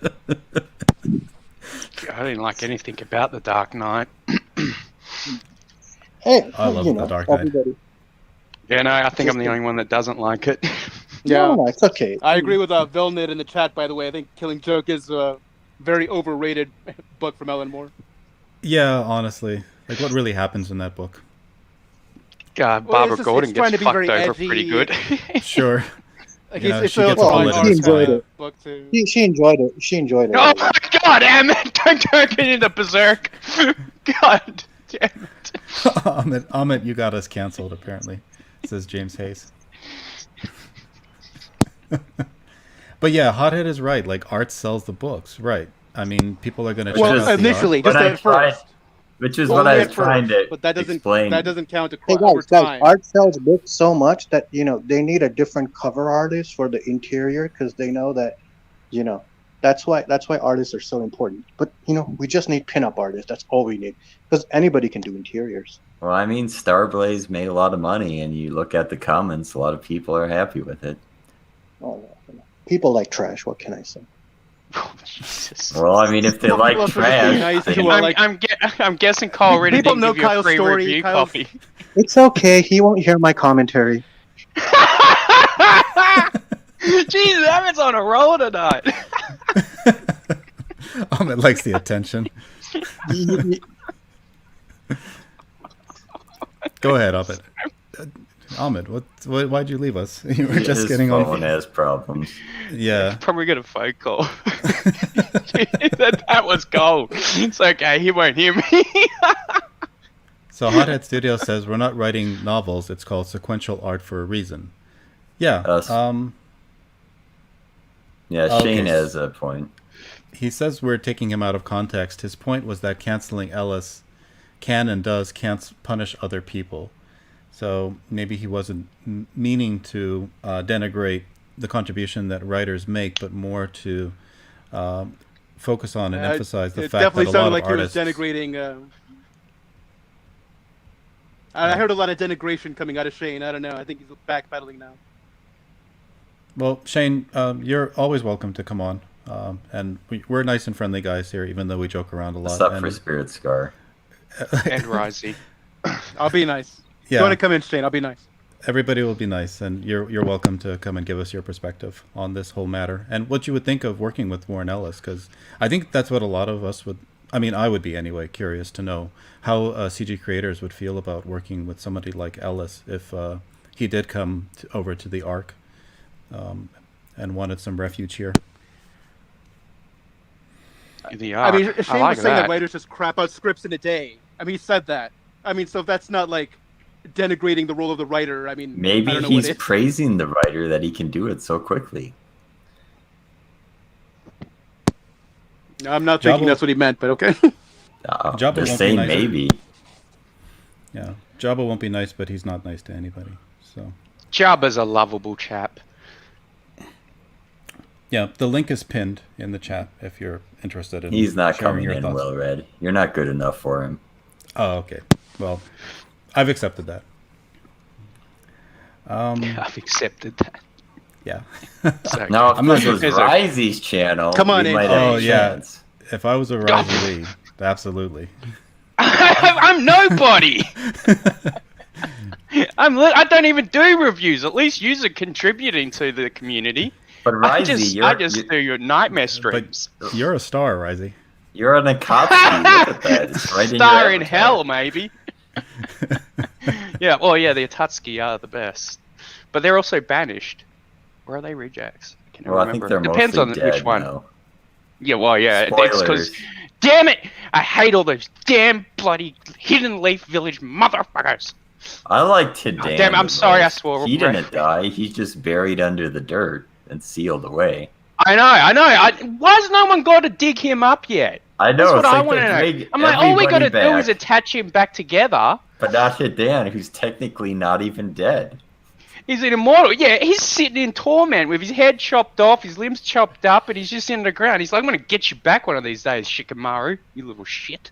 Yeah, there's a lost storyline. They should just bring Hidan back and he kills the entire Shikamaru clan, the Nara clan, I guess that's what it's called, right? No, I don't want him. The Shikamaru is my favorite from the Hidden Leaf. I'm still angry he did it, but I don't want him to die. Well, I mean, you can do a different right of. He the killed story. his sensei. Welcome, Shane Davis. Thanks for joining us. So what was the question about that? I guess your views on the role of artists in comic production and whether or not you think CG would be open to working with somebody like Warren Ellis now that he's been canceled and might be looking for a new home. I don't think I talked about that in the video. Also, the role of the writer. Whether he's looking for a new home in CG. Well, the role of the writer. If you look at the beginning of... Hang on. Am I talking? We hear you, yes. Okay, Yeah. I didn't know if my mic was working. Yeah. Okay. So you guys can hear me and everything? Yes. Yeah, Oh, yeah. yeah, All right, you're cool, fine. cool. All right. If you look at the whole video, I actually Sound say good? I'm not Good. sure if he did it. I'm sorry, was my mic working? Yeah, Spirit, just let him continue, otherwise he's going to keep getting confused. No, go ahead. If somebody's got something to answer for me, please go ahead. No, Us. we're listening. So, I didn't say anything. Yeah. If you, so at the beginning of the video, I actually make a reference if he did anything wrong at all. So first, I'm not saying he did anything wrong. Okay. Okay, so first there's that. I don't think I ever talked about whether he's looking for a home anywhere else, and would he? Like, that never came up in the video. I'm kind of interested why, when people are pulling his books, nobody's thinking, like, at the expense of punishing Warren Ellis, did we punish Ben Tipplesmith? Nobody's talking about that. Well, I mean, I guess their target is really to try to get somebody that can make an example out of, right? And they're not worried about all the other people that are affected by this. I think that's the whole question about cancel culture is it justified to be doing this to these creators? Oh, I guess we lost Spirit Scar. Okay. Is it justified that they're doing this to these creators and they're willing to do it at any expense? Like, they don't care if it's Warren Ellis. No, I get everybody that, that but ever I worked with still, yeah, I totally get that, but I still think it's a valid thing that we need to examine in cancel culture. It's bad enough when somebody's canceled that it affects their family, it affects their offspring, their food, their schooling, you know, Right. how their parents are able to provide for them. But at this point, it's affecting just somebody that maybe they share the property with them. They shared, you know, that, like in the case of Ben Templesmith, that's 9 issues worth of a comic that's just been canceled and killed. Right. So I almost think like Image's stance on it is hypocritical and crude, because I even said, if you continue watching the video, at some point in time, Image approved this project. These things just don't just decide they're making this book. It's been greenlit at Image. I just want to ask a clarifying question. So is Image refusing to publish old Warren Ellis works? I don't know much about this story, but that's just for the audience. It's a domino effect, and I talk about that when I'm bringing up other works. That's why I brought up the Authority and stuff, and even why I brought up Frank Quitely. Warren Ellis didn't work with Frank Quitely on the Authority. I think that was Mark Millar So technically, even knocking out Warren Ellis's authority would hypothetically knock out Mark Millar and Frank Whiteley's royalties on any stuff like that. It's just really not. My point in the video is that when I said a writer can write a script in 2 days, I mean sit down, physically write, not think of the script without editor interference. Again, why I said editor interference is rewrites and so on and so forth. I don't know if you guys watched the whole video or just that clip. So the way it sounded, though, is like you were waiting that the effect that this has as collateral damage on the artists can be considered to be worse than the effect that it had on Warren Ellis because he was the writer, because his contribution might have not been as significant as the artists. Again, in most of the videos about Warren Ellis, I wasn't weighing it out that way. My point basically is it, let me boil it down to brass tacks. Punishing 2 people to punish 1, and that's it. Yeah, it's a dog act. But that one shouldn't be punished at all. That's it. They're psychopaths who are destroying lives and careers for their own gain. Right, and I covered that at the beginning of the video when I said I wasn't even sure if he did anything wrong and that nothing could hold up in court. You know, there's no illegal action here. Well, no one's accused him of anything criminal. No one's even accused him of anything of the sort. They're just wording it in such a way that it sounds terrible. I think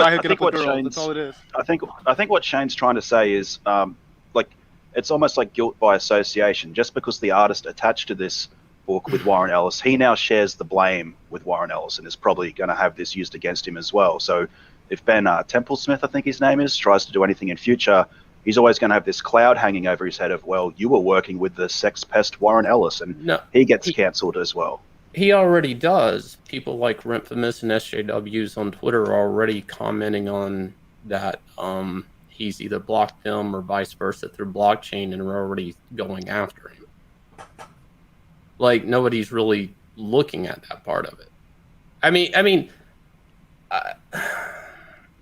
it bad enough that they're canceling him, though? Warren Ellis is the focus of the story, though. That's what we're talking about, Warren Ellis. And, like, yes, those artists that he would have worked with are going to miss on those royalties, but, so what? Warren Ellis is the focus of their ire. He's the subject of the conversation.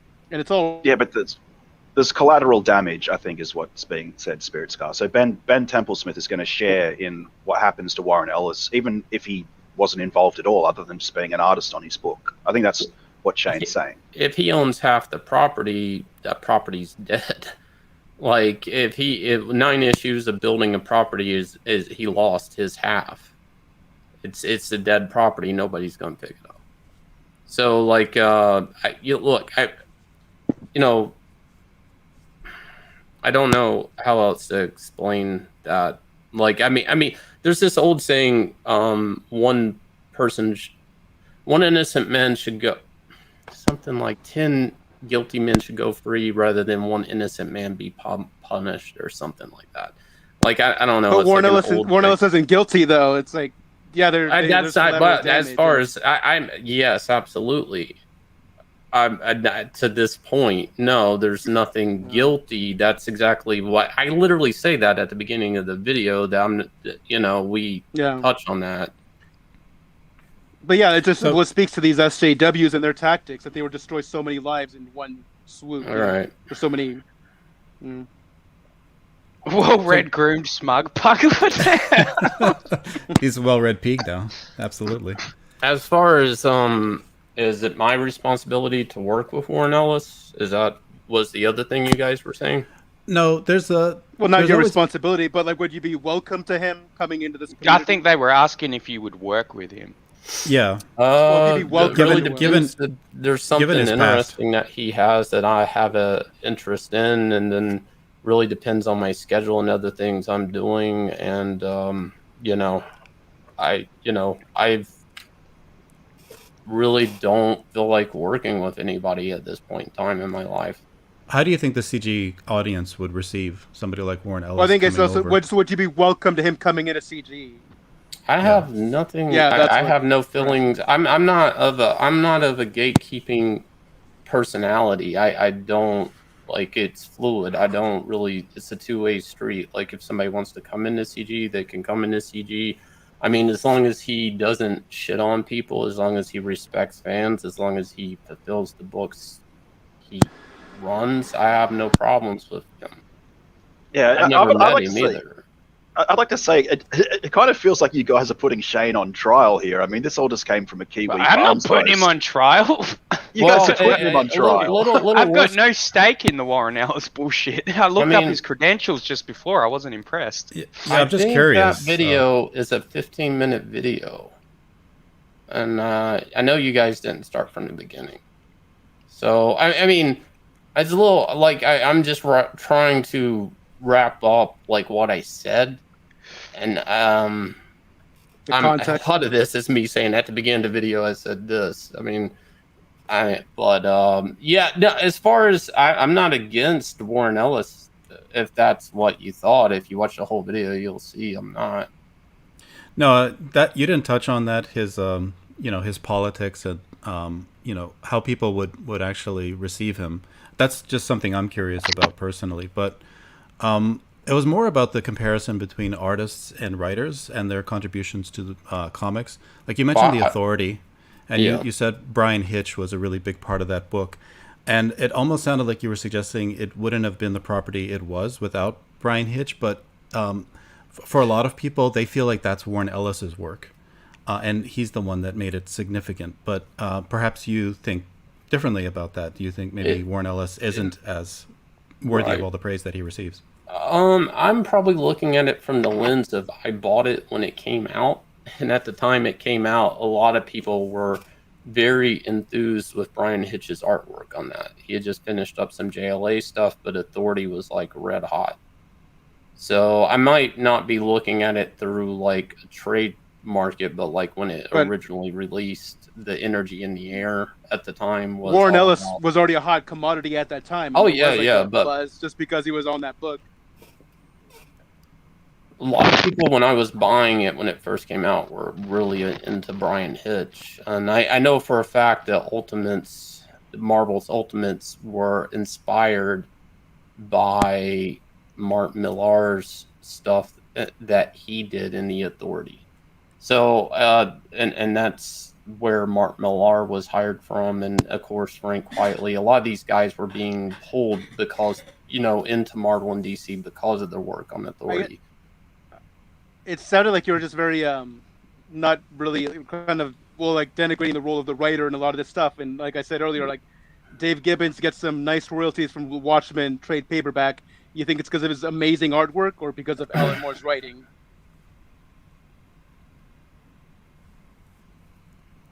Well, I think I'm you sorry. clarified. The question: did I talk about Watchmen or Dave Gibbons? No, I'm just bringing up as far as like the role of the writer and the artist. Like you're talking about artist. Did I talk about the role? Whoa! Hang on. First, I never talked about the. No. Rule. You didn't. We were bringing up. I think it was Amit that actually brought up about the artist, or maybe I can't remember who it was that brought up about the artist of Watchmen.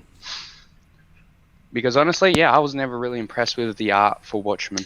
I don't know if that's blasphemy, but that's just how I've always felt. I'm bringing it up, Shane, because you said, artists are losing on these royalties, when a writer can just crank this out. But I'm bringing up the example of Watchmen. Dave Gibbons gets nice royalties from Watchmen.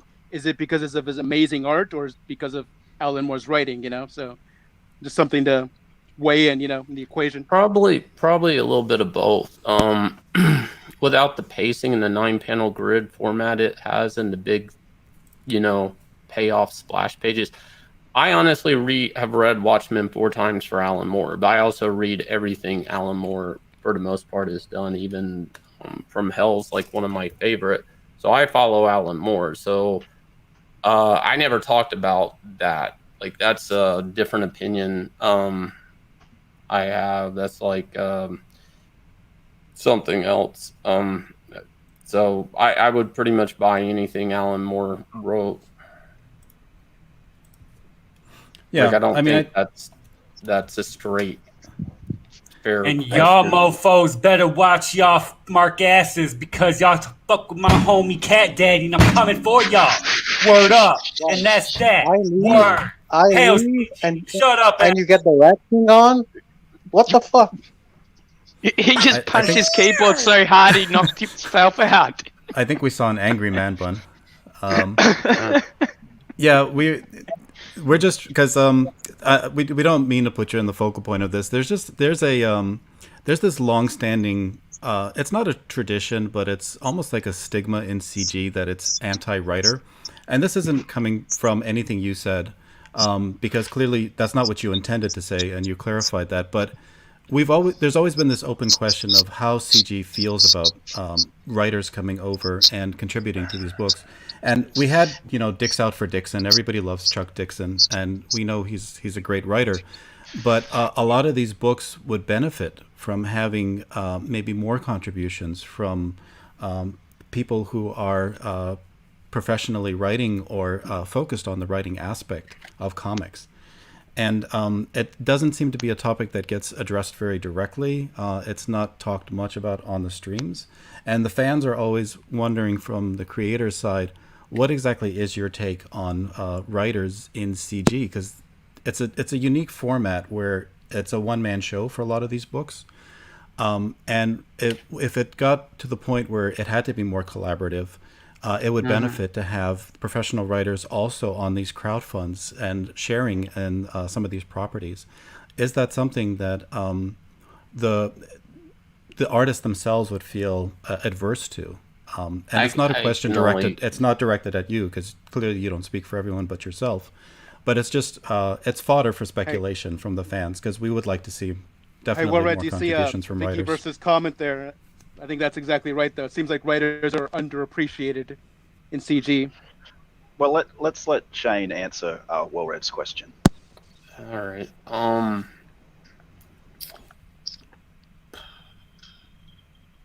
Okay, so it's a little complicated, probably because it's a case-by-case scenario, obviously. But working with people on a project is obviously a collaborative experience, right? And I'm open for working with people, of course, but push come to shove, I have to be able to get my book done. I'm not saying anybody would harm me from that, but I have a schedule. I have the books I want to do. If I come across a writer and we have similar goals that we'd like to achieve together in a book and they align, that would work. And that's pretty much it. But in the end, like from my experience, I'm having to move a lot of my book myself.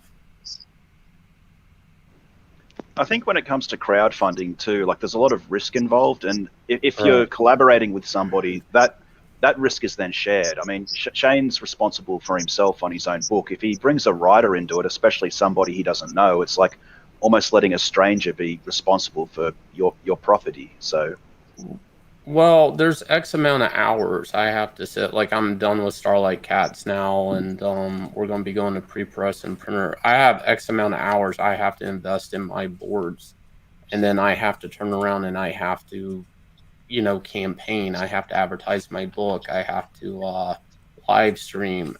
I mean, of course, that would be easier if somebody was helping me with that.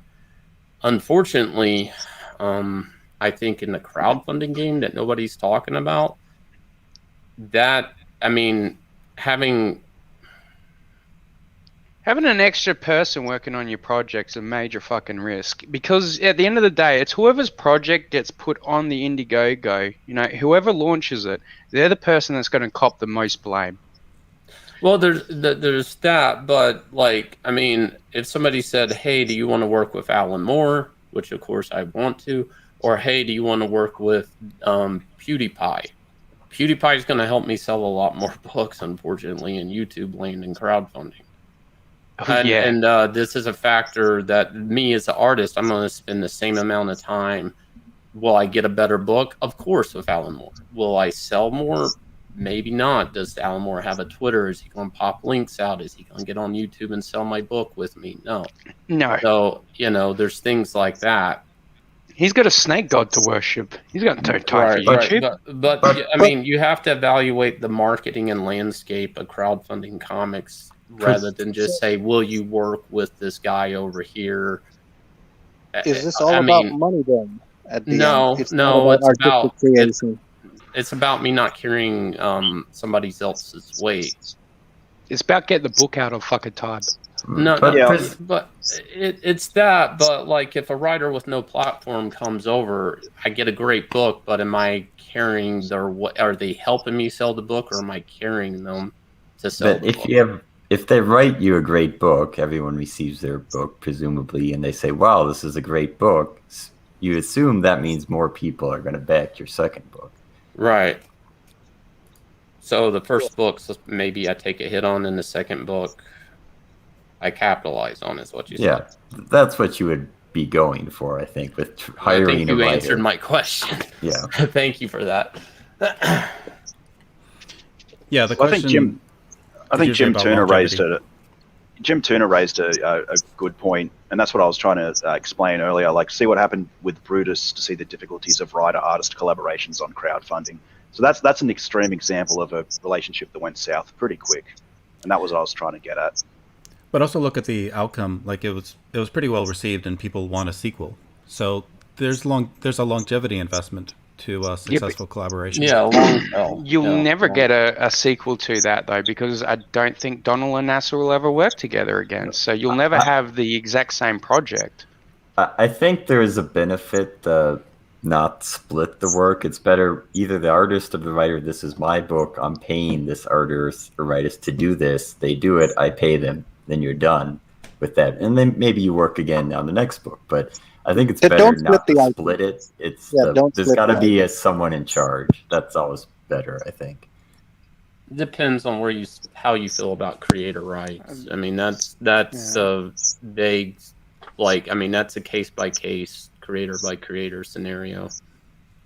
Yeah, I think it depends on the project and on the creative relationship. But I mean, the basic idea is that you can have a hot looking book with hot art, and that makes sell a lot on its own just based on hot art. But if it has a strong, solid story with a strong writer attached, it's going to have long-term success as opposed to just a flash in the pan. Right.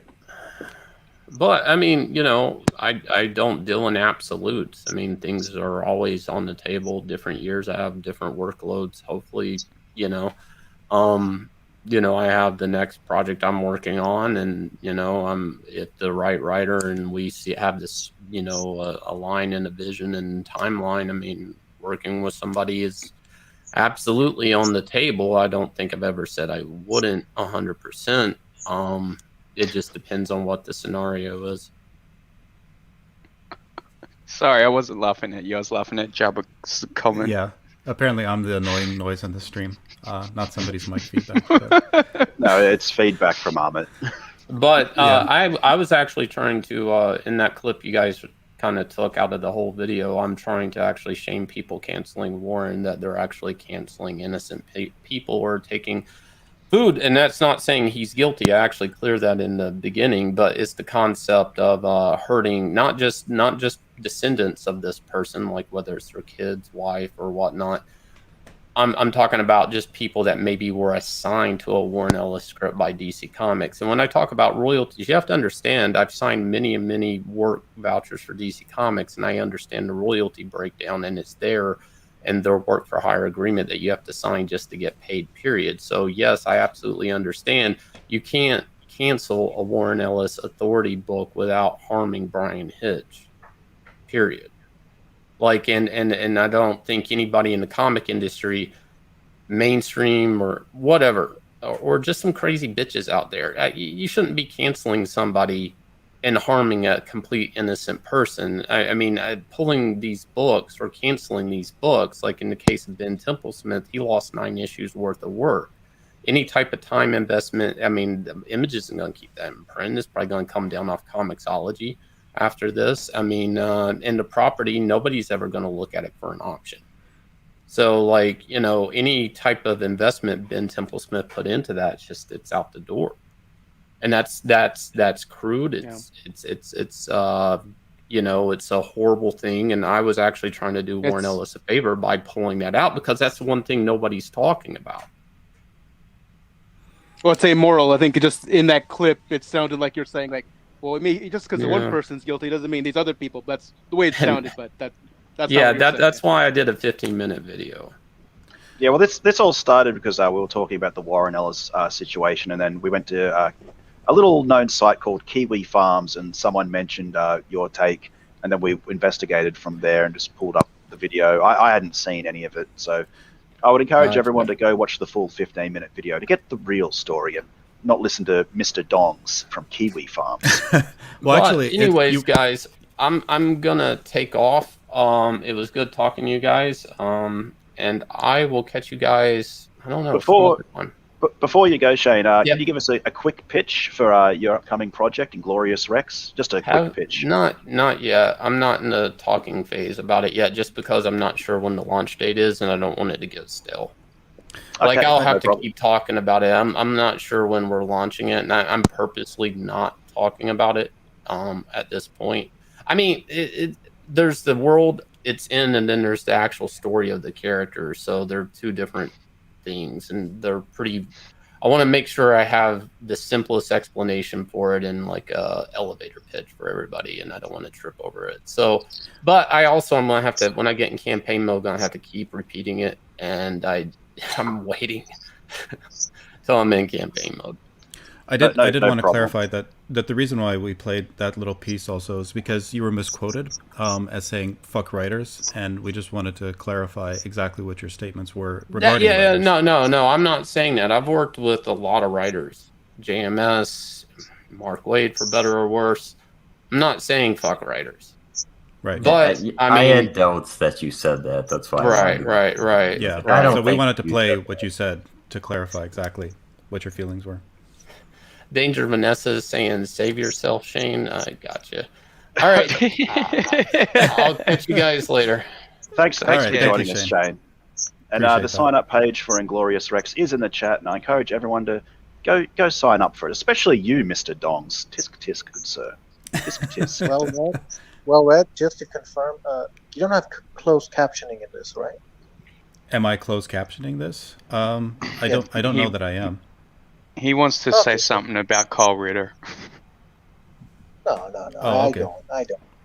I'm just, I would just like to say again, the views expressed by Amit Rayner on this show do not represent well-read Moonshine or myself or our review show. But go ahead, Amit. Go ahead, Amit. It does represent. Amit's a free agent. Oh, yeah. Razzie loves Amit. Yana Fui wants an update on Dune again. Oh, Dune? Dune feels like it was hours ago. It was. I don't even know what Dune is. It got better. When I got home, you were already done with the review. Yana Fui, I'm pretty sure you would have hated books 5 and 6 because it's just recapping things you already know about, and you would say read the actual Dune. That's what I think. That's my review personally for you. Yes. Damn, Ahmed, Billy's calling you out. You gonna take that out? I mean, Billy's calling your ass out. Billy, I would like to remind you the StreamYard link is in the chat. It's pinned. If you want to come on here and cuss Ahmed out, feel free. Yeah, I mean, damn, Billy's got your number, Ahmed. You shut your mouth like a good fucking boy. Did I? Well, not really. I told Shane Davis when he was in the chat that his wife looks like a Ahmed's also got like major issues with the phone, and he did ask if he could say something mean, and we said no. Yeah, you leave that for the trigger warning, Ahmed. don't kill well-read show. I know. I'm just getting started. I'm in my infancy. I don't kill people, show. They let me on. I might say some controversial things, but they're not controversial. Yeah, Ahmed's not going anywhere. They're only controversial. He's always welcome on. Risey, they're only controversial because they're true. That's why they're controversial. You're always welcome on, Ahmed. That's true. Otherwise, they wouldn't be controversial. It's very true. Yeah, if I was talking bullshit, nobody would care and get pissed off about it. Risey, No one cares about what Berserkers say. Risey, do you have Netflix? Yeah. Of course, yeah. you guys Have Netflix, you watched yeah. Castlevania? I've watched at least the first half of the first season, but it Well, was it's a just long 2 time more ago. So I would episodes. have to probably, I'd probably have to rewatch it again because it was a long time ago. It was probably when it first came out. Yeah, it was One about thing about 3 Billy, years I ago. would like to say, it's always nice to see creators fight with fans. It looks so good on creators when they fight with fans, isn't it, Billy? Well, I have Well- another fight that I would like to bring up. What about kink at Pride? How do you guys feel about kink being Do we shown have to outside? talk What about the What fuck is that? Well, Red, what are you doing? No, we don't What want to the talk shit? about your kinks. Oh my Red. god! I need a flamethrower. Come on, guys. Why? No, Pride Wait, is is that what you changing. do with Nah, Smug nah. Pug? Well, This Red. is- This, That's not right. No. Kink is No. being cancelled, guys. We cannot allow kink to be Good. cancelled out of Okay, Pride. calm down, Preston. All right, yeah, we get it. No kink shaming, whatever. What it's the fine. fuck? No, fuck this is disgusting. Can I They're say animals. something on They're this? even Look at dressing this up S- as animals. Look at You this know, I'm SJW. gonna take Kink you is to the cancelling goddamn. kink. No, I'm Is that taking them. I'm kink taking them to the Why fucking you- vet, and I'm getting them neutered. No, let's not talk about this. Why would you want to talk about that, Well, Red? Well, Yeah, I why just did don't you like to bring see that them up, you canceling asshole? them. They Oh, should fuck not you. be They canceling they kink. deserve to be get cancelled. No, This no, is actually, even no. more- I take that back. They deserve to be put on a boat, sent into the middle of the fucking ocean, and we just drop something on it. We Okay, say I that we're wanna say- sending Come them on, to Ryan. I paradise. would just like to say that the views expressed by Risey Lee do not represent the Well Read Review Show. Wait, You're in the same all boat right. as Amit now, Oh, Risey. Kink- All right, Kink- all right. Well, no. They can go to Wonder Island or Boar Island, wherever Liam's sending Oh. his people. They'd be welcome. I've heard Again, things. the views of Amit and Risey Lee, and you know what, just for the sake of it, Spirit Scar as well, do not represent the Well Read Review Show, everybody. Robbie, So basically, 50% Robbie of thrown the under the panel bus. is 50% Yeah, of the wait, panel. wait, is what do you about what do you everything. think? What do you think we're the ones on the bottom? We're, Yeah, we're you're the guests. we're the Half the panel underbelly is off the of the rails. well-read review stream. Oh, you can be on the top. I the don't mind. scummy There underbelly. you go. No, I don't want to be on top. Oh, welcome to the show, right? Oh, no, I'm Oh, not. now I'm on part top the of show anymore. Moonshine. Ugh. I want to be on top of Smug Pug. Yeah, can we get Amit away from me? I don't want Amit anywhere No. near me. That, No, I that don't dude's wanna be dragging there. me. I'm He's not going to sure drag Smug Pug. everybody down with him, Amit. You are a troublemaking troll, sir. He's I'm a not a gift from troll. God. See, I would be a troll if I lied. I don't lie, so like it's not a troll. Okay.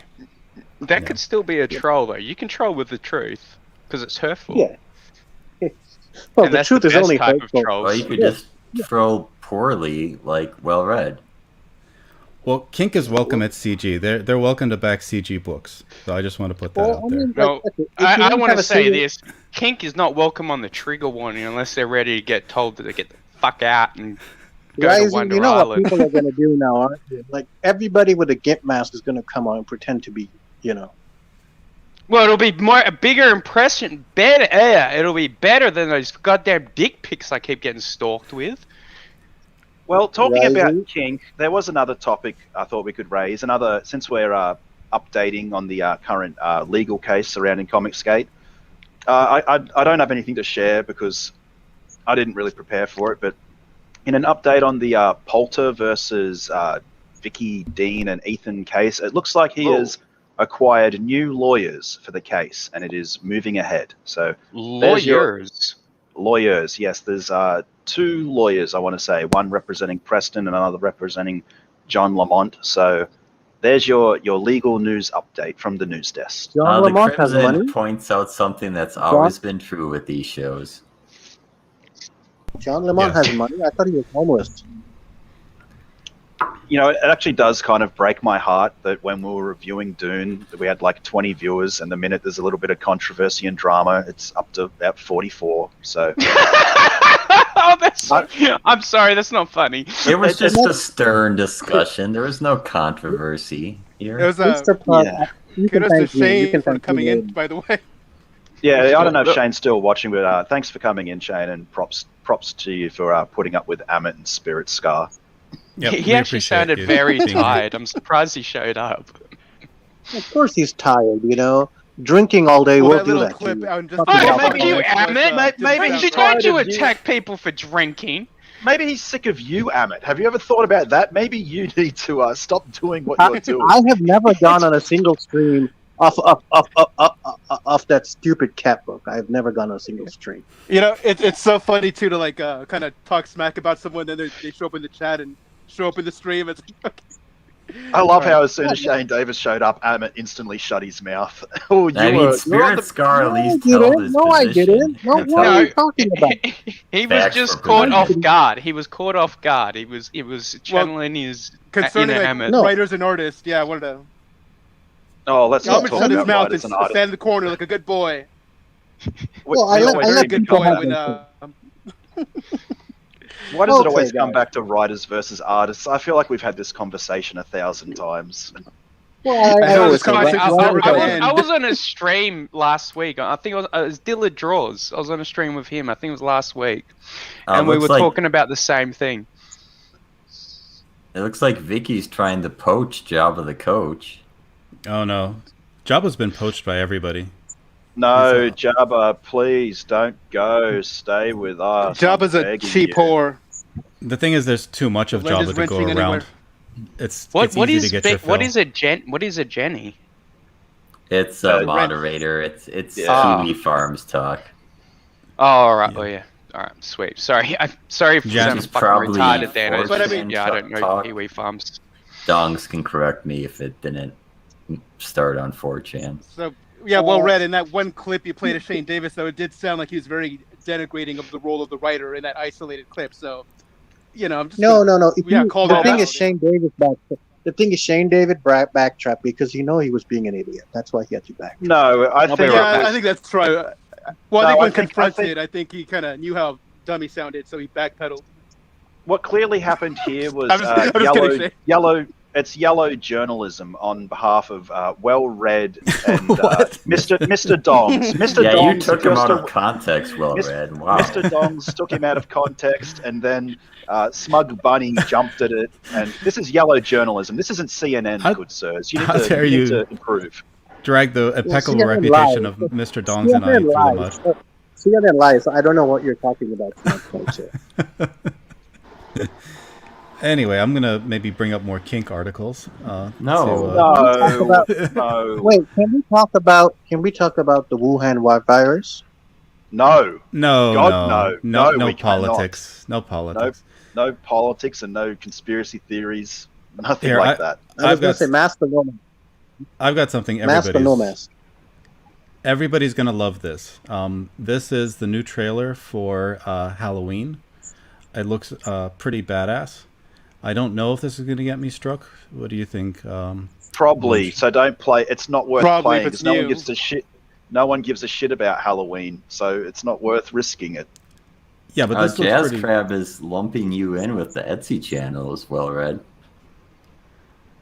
Jabba the Coach, I am no longer a wrench here or on the Etsy channel, so I will avoid the death camps unlike you. Yeah, I unwrenched a lot of people, Jazz Crab. It wasn't directed at you. Yeah. I think I took away like maybe You 7 chose or your 8 wrenches wrenches. wisely. Yeah, I tried to... Good job. Good for you.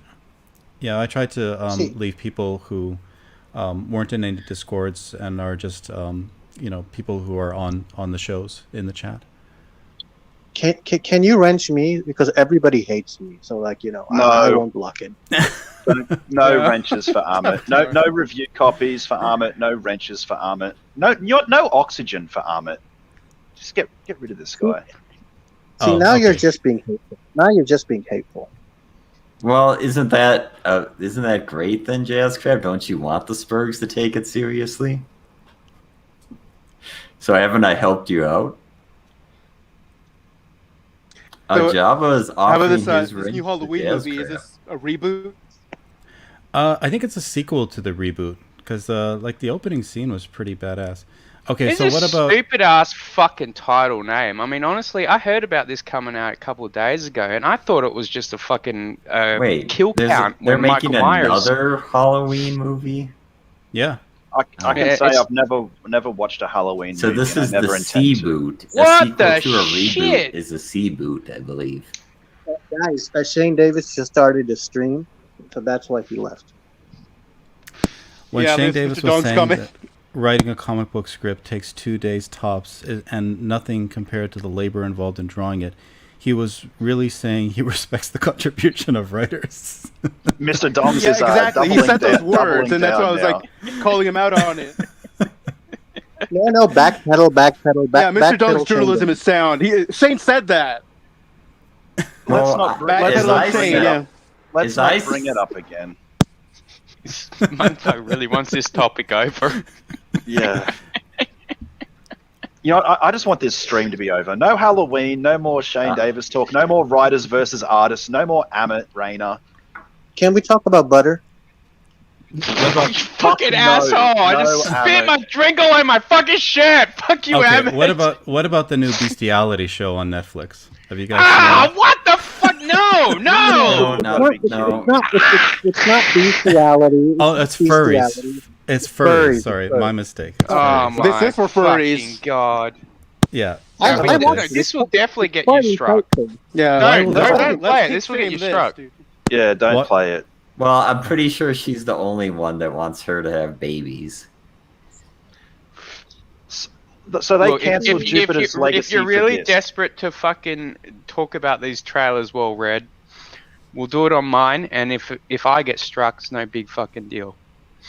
I will say this, it is a documentary about a subculture, which I'm interested in. So, Just like Well Read is. Oh my god, no! That documentary's going to want me to go out and look for these people and kill them, and physically harm in them. Minecraft. Oh yeah, in Minecraft. Oh, it goes without saying at this point.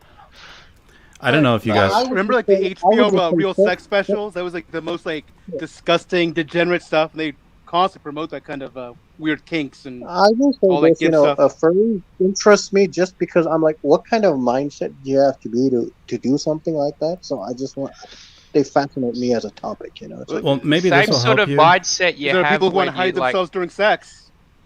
So Why Yeah, do 'cause you they're have ugly. all of this Well Read? I think Well Red's telling us that this is I- the reason why he uses the bunny icon. I- It's all making sense now. You're a fucking filthy furry. I'm giving the audience what it wants. The I know audience I they doesn't don't think want any of them want it. No, Let's go check nobody the wants chat. this. I want to see if anyone actually brought up fucking furry in here. Can we Nobody guess wants who the this well read? When I the said last brother- week that I was bringing up topics that were related to CG, what is this? You make me want garbage you're Lunga bringing? back. I'll take Lunga over this. Longo, Can we- are you out there? Where's Super Asia Fun Toy? Where anything? Oh god. No. who's the brother and who's the sister here? Can we guess? I think it's the two Wait, tigers. Is there two tigers next to each other in the middle? I think it's the In the tigers. middle? Yeah, they were Yeah. kind of close there. Yeah, that's creepy. wait, Yeah. furries are furry people Well, look don't at these- believe in incest, okay? Who But in there's a their difference. right mind would go to a fucking furry convention with their goddamn sister? You freak! You're meant to be her brother. Take care Well, of her. It No, is they- Lead her Alabama. away from this It is degeneracy. Alabama. Guys, This is the I would like same to bring reason up- you don't let up you don't let your sisters take up heroin, because it's gonna fuck their lives up. See, he Jesus didn't know Christ. he didn't know she was there. Risey, I'm sorry that your sister had to take heroin. I apologize. No, my sister didn't take heroin. She didn't become a fucking furry either. Fuck, I thought she was a bit of a fucking idiot, but Oh at least she ain't a no. furry. Oh, what is that? That's Oh. Oh, you know, That's see, the these are the Oh, furries my- you're having sex with, people. Jazz Crab, This could is you what they please look like click it? underneath the furries. mask. This He's- is why he's they're what they look furries. like underneath. They want to hide themselves during sex. So Oh, he's You know what who is- I, what? you know That's who the her biggest face? victims, the biggest victims of the furry fucking goddamn community are the goddamn dry cleaners. I would Could you say imagine he how much has a jizz they have horrible- to get out of these outfits? He has a horrible face, but look at her face. What the? Well, I think she's just mentally fucking retarded, so it's not her fault. He Risey, just looks like a fucking ugly cunt. Risey, why do you think they don't use protection? They could use protection. Oh god. Why do I Well, keep drinking just before you talk? Wait, scroll down. Well read. Let's do the Tim Pool article and read some of this off. Get rid of that ad to the left. I need to read this out. Can we go? I don't know. What? If you get rid of that ad, it might bring up a larger ad. I don't know what So- you're talking about. According to Delilah, she confided in her brother Jerry a couple of months later that she was pregnant. When Jerry asked what happened, she began to describe this furry party she went to. I told him I went to a gathering dressed up like a goat, said Delilah. And I said, I did it with a guy that night, and he got me pregnant. It was the best I ever had. That's when Jerry and I figured out that he was the father. But I can't get that out of my mind, so we are staying together to raise this baby. She has 10 fingers and 10 toes, so there's nothing wrong with us staying together. Kill it! Where's the flamethrower? I like this quote from him. He goes, "So I hit it. Damn, I messed up." That's what I would say, I guess. You messed up big time. You fucking... It's so disgusting. Oh my god, I want to vomit. Don't. I'm so glad I haven't eaten today. Now we'll be thinking about that. I'm gonna just one step further. Does it count if she's passed out? Shut up, Amit. Dabster McDabberton says, I like the stream better during the review of Dune. Thank you, Dabster. Thank you, Dabster. Now you're the real sicko. You're the real sick one here, Dabster. What if you were drunk, Ryzen? Would you count it? I would never fuck anyone in a goddamn fucking animal costume. That is weird. I love animals. Jabba the coach says it's a story about family. Oh god, look at that. And love. What are you doing, Well Red? What has happened to this fucking show? Why do you hate us, Well Red? What did we do to you? I go to all the effort. I go to all the effort of bringing up serious topics and making these thumbnails and trying to book guests, so that you treat it like a fucking piece of shit stream. Fuck. I was gonna say, Ryzie, I saw your brother-in-law on the clip over there. Jim Tuner wants us to talk about Naruto again. Yes, Naruto was a good topic. You know what? Fuck this. Well, we're Smug Pug. No. Frederick says Smug Pug. We lost the Smug Pug. Now that we've got Smug Pug off the channel, can we talk about physics? No! Furries ruined Sister Bay. What the fuck, Mr. Donks? Jesus Christ! Oh my god! Oh my fucking god! Oh god! Holy shit! Oh fuck! Oh fuck! I'm dying! Why, Well Red? Why did you make this stream? Why do I have a feeling Well Red will not put up the second half on this stream up on his channel?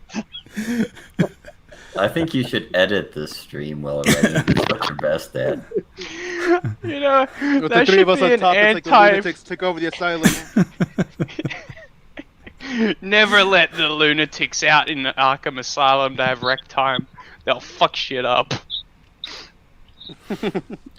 So, Well Red, what are you doing next week? Next week, I'm talking with Twitless, and we're trying to decide if we're going to do a roundtable review where we talk about. We're probably going to talk about All-Star Superman, but that's my vote. Yeah, that's my vote too. But I want to get a consensus, and there's a book that Twitless wanted to review. Just one-on-one. So I'm trying to figure out if I should do the All-Star Superman review on Sunday or on Thursday. And it's based on kind of what Twitless has planned and what he can arrange. And Smug. Don't base any decisions around Twitless. Come on, he should be the bottom priority. Well, I reached out to him first, so it's because he was first in line. Yes, that's correct, Chad. I am being replaced by Twitless. Yeah, Moonshine is leaving us for a week. Forever. What? Why? I like you, Moonshine. Don't leave. Because I have to put up with Well Red. Who wants to do that? No, he'll be back. We hope. I mean, we've sent him a little bonus in his pay. So yeah, it was like 100% increase from 0 to 0. Excellent. That's a 0% increase, just to let you know. Yeah, that's positive outlook. At least we didn't send him one of those super fun toy care packages. Oh, then yeah, I would definitely quit forever if you did that. Yeah. Look, it could have been worse. He could have sent you Beyblades, and he could have sent fucking Smug Pug a fucking panel audio fucking art thing. Jim Tuner, that's a secret. You're not supposed to tell everyone that. Wait, what's the I will secret? say The this. one below, not that one below. Oh, that's a lie. that Testify one, is that fine. one, yeah. Moonshine is joining Conquest Comics and his new writer died. I had to Speaking remember of who it- Conquest Comics is. Speaking of Conquest Comics, does anybody know when his comic is actually launching? Wasn't it supposed to launch 4 weeks ago? Or... He was streaming tonight on Vinny. Maybe he said something about it. Oh, maybe. I don't know. Because it was He's supposed to launch. apparently 4 he's got weeks the ago. electrical up in his little cubby, so we're No, getting Mike closer S. to that. Miller is drawing Xenotype 2. Is he? Oh, that dirty bastard. We need firm Liam confirmation can't on that. afford. It's more authentically I find that as Japanese bullshit. manga. Yeah, I Liam would can't find afford. it very Mike. unlikely. Yeah, he can't. Yeah, he can't afford Mike. Liam He can't could afford barely afford fucking Odie. He screwed Odie over fucking something wicked from what I've heard. Well, Well, allegedly. Odie's got his own thing going now. Allegedly, Well, that's what I said from what I heard. And back to the whole Warren Ellis thing. If you go to Barnes and Noble, they still have every trade paperback of Transmetropolitan on their shelves. They're not going to be getting rid of that. So it's just in this really weird little incestuous hardcore comic circle that Warren Ellis is canceled. They'll still be selling Transmetropolitan in every Barnes and Noble. Yeah, I'm sure Warren Ellis can live off the royalties of all his previous work if he had to. So. I was gonna. And the second he wanted to do an independent book, he could do that easily. Yep. So I mean, I think Crowdfunded anywhere he wanted. Look, in a Sincerely, year to that's a 3 good- or 4 years, they're going to make the Netflix adaptation of Authority, and he's going to be set for life. You know why? Because everyone loves to make a good Pride Month bullshit thing. And honestly, when I think of the Authority, I mean, isn't that with the Superman and Batman being gay together? I know it's not the actual characters, but it's like Apollo and Midnight or some shit. I don't know. I never read it because Stand-ins. I looked at it. Yeah, I just looked at it. I was like, this looks like shit to me. And this was before I even knew they were gay, and I was like, oh, well, now I'm definitely glad I didn't read Batman and Superman gay story. Cool. I'm glad Risey likes Iceman. Smug Pug, could you please super chat Shane Davis about this show? Yeah, thank him for being. Oh, Smug Pug! I love you, Smug Pug. You're breaking my heart. You're breaking my heart. I will say this, Risey. Did you hear about that they're bringing back the second season of what was it, Shadow and Bone? That sounds familiar, but I don't know what the fuck it's from. Yeah, is that a It's fantasy series of novels? Yeah, Something? young adult. They're trying to. Netflix is trying to go for the new young adult audience. So things they're trying to bring back all these novels. So things like Divergent, all those comics. What was it? The Hunger Games. Those kind of titles. That's what they're going for. You think Hollywood likes the whole young adult thing because they know young girls are reading that at a certain age when they get hooked on it for life because they're reading it when they're teenagers and adolescents, so I think they become is, lifelong fans. Well, yeah. The thing is, they can do sequels from it, right? And the audience kind of grows with the sequel, so you have different generations joining it. Yeah, It's like a lot Harry easier. Potter, effectively.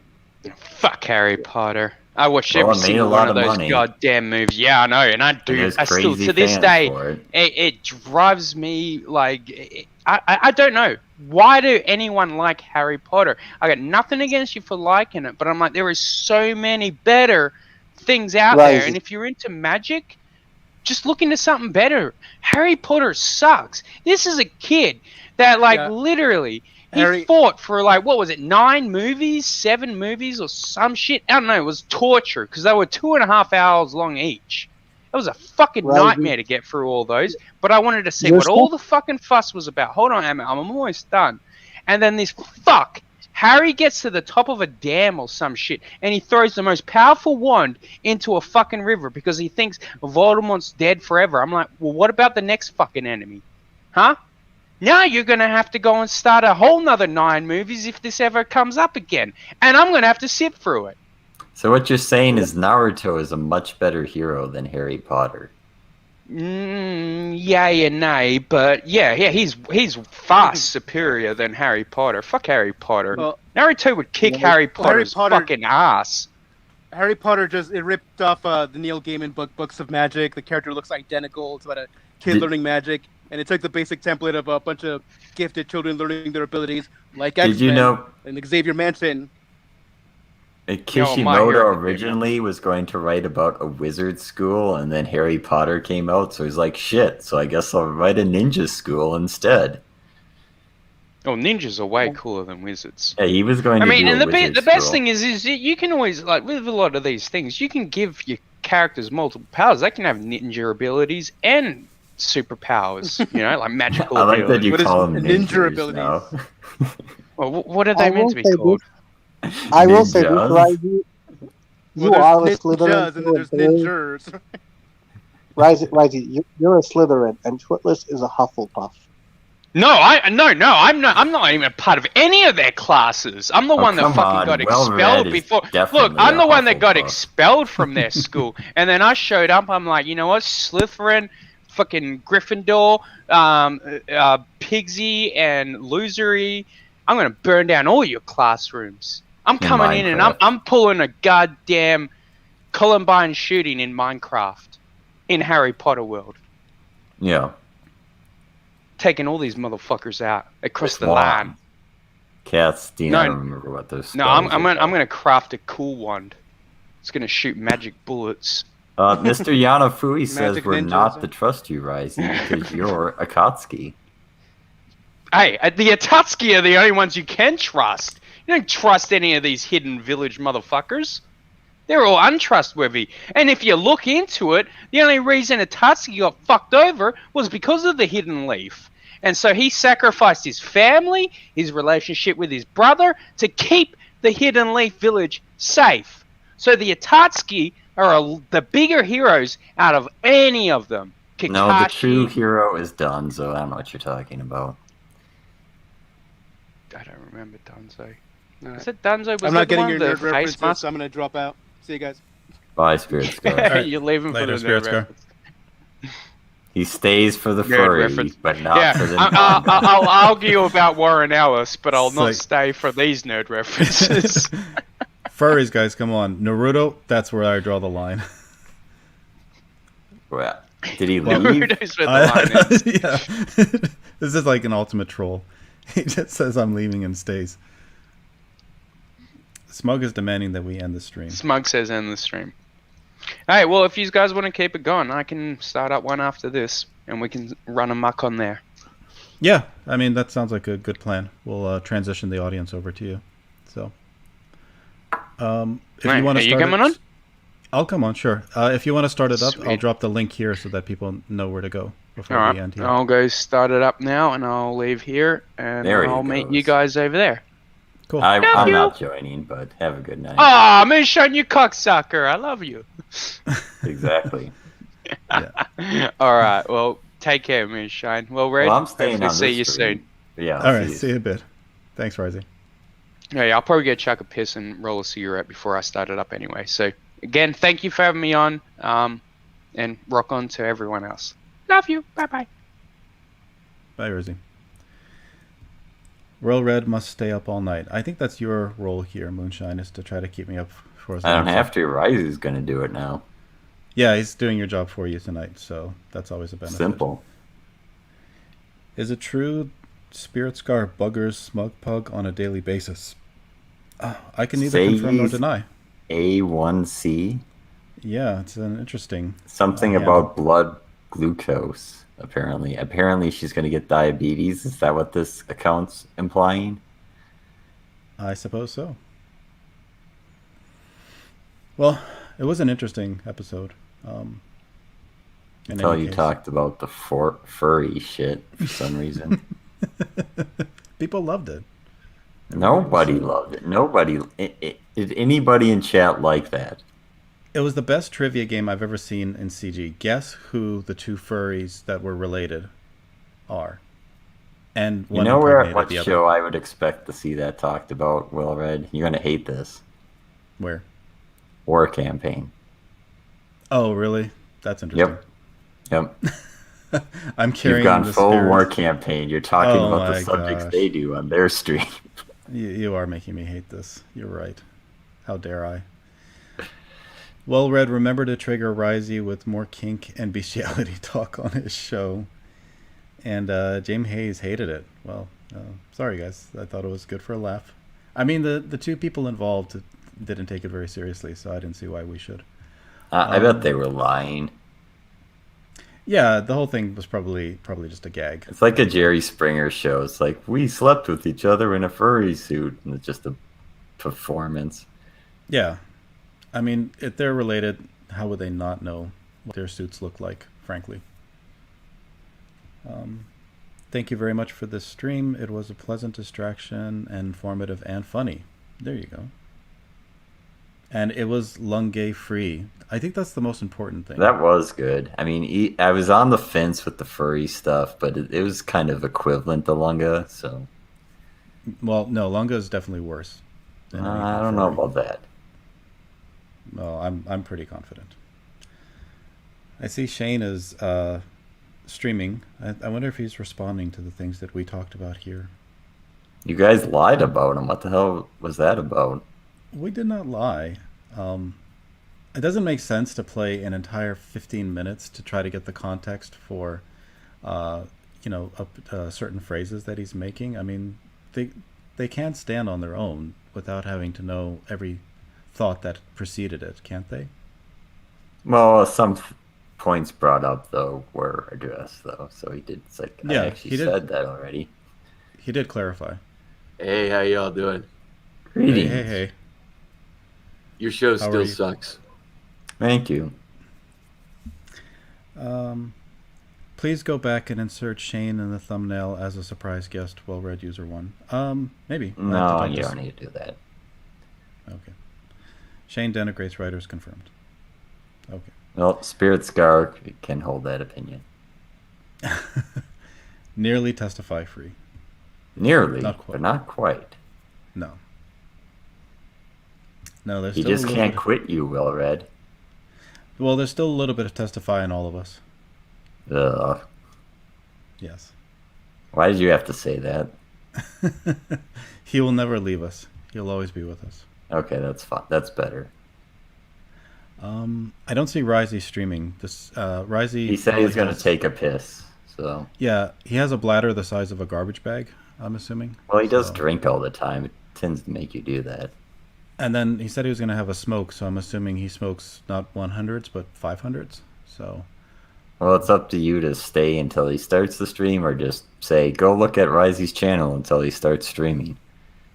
I could do that. You could at least get the 3 hours. You got 3 minutes. Sure. But James Hayes is slowly dying. We're all slowly dying inside, James Hayes. That's the constant condition in this show. So what books are you and Twitless thinking about doing? Or is that a surprise? No, he wants to do this book called Scrimshaw. It's an Alterna book. The only problem is I can't find a digital. So Risey has set up the stream now, so you can probably link it. Is that what you've done? Yeah, okay. Well, I dropped his channel, but now sorry, I'm getting a little hoarse. That's what she said. But that's what the furry convention guy said. That's exactly right. Very, very good for catching that. Here is Risey's show. I encourage everybody to head on over there for the continued spurgery that was started at this show. And there it'll be more off the hook than it was here. Risey has even fewer limits than I do, so you'll definitely have a good time there. You can say Ninja and Baguette there, I think.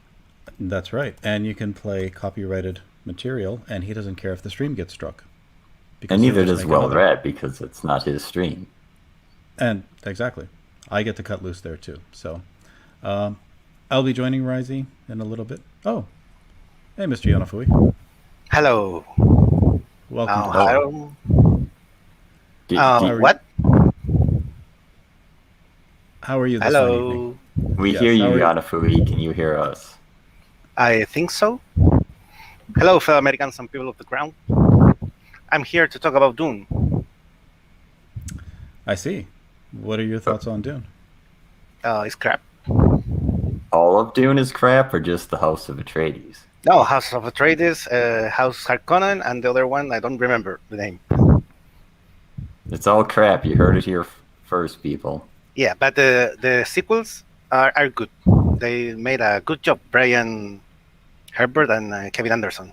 That's a good place to, if you're going to be a review, I wanted to be in there. For son of, how you say, Hunter of Doom and Words of Doom, something like that. So these are sequels to the entire Dune series that Yeah. Frank Herbert wrote. They Yeah. made sequels to them. Yeah, it's a personal approach, I don't think Herbert would be happy about it, but they take a risk. You could just treat it as fan fiction, right? Yeah. Mm-hmm. Are they novels, or do they have them in comic form? What? The sequels. Are in comic? I didn't see that. They're just novels so far as I'm aware. I see. Yeah, but this Atreides and Harkonnen house is just like how you say things that happen to make to get to Doom. Nothing more. They don't give you more. Can you understand It's that? kind of like just backstory, expansion of the backstory. Nothing important happened. No, like the Phantom Menace. There you have it. House of Atreides. It's the Phantom Menace of Dune. Yeah. Is it? I didn't see a Jar Jar, so I'm not sure. Mr. Dong says, things I learned from Liam today. The Whispered Network plot to cancel people from comics is just kayfabe from YouTubers. The conspiracy to cancel Liam from CG, though, is 100% real. Did someone try to cancel Liam, though? I thought he just left. Well, anyway, that's all not CG. about Dune at all. Yeah, sorry. I thought I'd point that out. Jim Tuner says it's all the exposition that wasn't worth putting in the main Dune novel. I think it's difficult to the novel is about a lot of characters. Every chapter is about one person, the view of person, what were they feeling, whether what they doing. So make a prequel about that book is difficult because you have problems. When I saw you said you have problems because you don't know who is the main character, right? Who did you feel was the main character? No, there isn't. Yeah, that's true. There is no main character because the main character isn't born yet.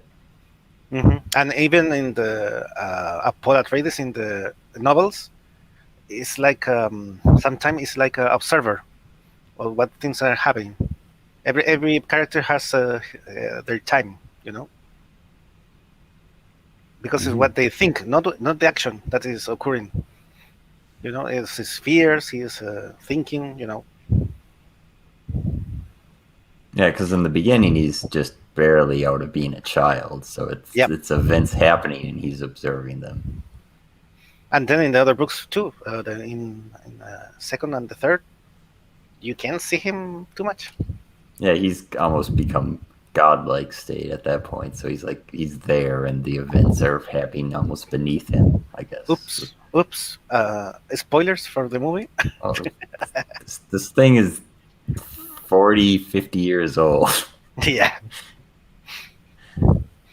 I at least watched the 2000 series. Did you watch that? I haven't actually seen those. No, I've only read the book. Yeah, the special effects are crap, but it's pretty good. I don't know. I know it's difficult to give this kind of novels a movie adaptation, It's, there's a lot of talk and not so much action, and so okay, it will. I mean, How you say? I'm sorry. Well read. would it work better as a TV series? Because that's what I keep feeling, just reading about these books and hearing people talk about them. Because it's the story is very long, and like I said, is centered in different characters. For every chapter is like a story for one person. Would it be as exciting as Game of Thrones? Like, would it translate well to Yeah, a because, TV series? but the thing is, I don't know how they can do justice to the book, because when you read the book, you feel the desperate, the feelings, the I don't know, the people are having, Yeah, they you have feel. their internal thoughts and things. And how you translate that to a movie, it's not easy. I don't think. I think even Game of Thrones, though, since George Martin was a screenwriter for various TV shows, that Game of Thrones, the spectacle is hard to put in a show, but the actual pacing and what's presented is very much like a TV show. Dune is more sprawling, so even a TV show would be difficult, I think, to convert Dune into. They could add things in the middle, to not waste time in the thinking, because they say they're. If you read other books from Frank Herbert, all is about betray, and thinking what I'm going to do, going to the left or the right, and talk about 100 pages about that. So you have to, I don't know. It's like what they're doing with Neil Gaiman, Sandman. Yeah, it's impossible to get you to the screen without transforming that into Constantine. You see the movie? He has a very gun, a very beautiful gun, cross gun, and shoot a monster, and didn't happen in the comic.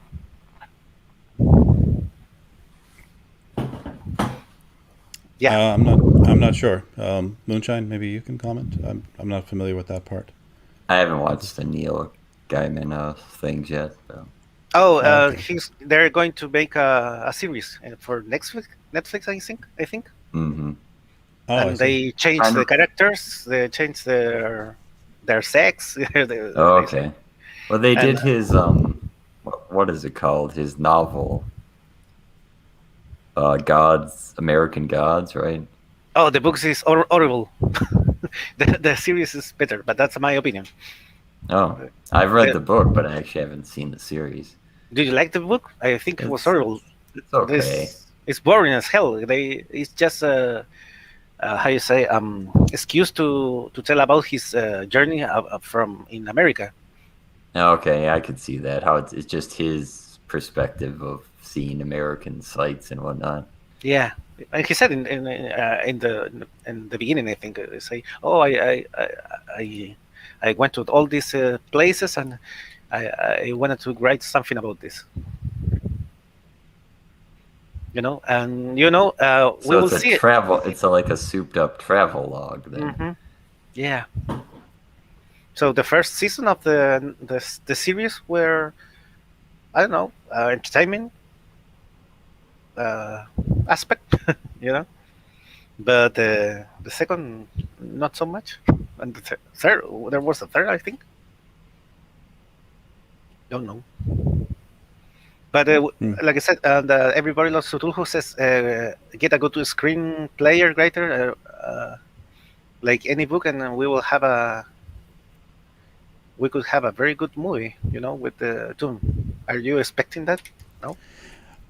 I'm hopeful. I mean, the director they have is very good.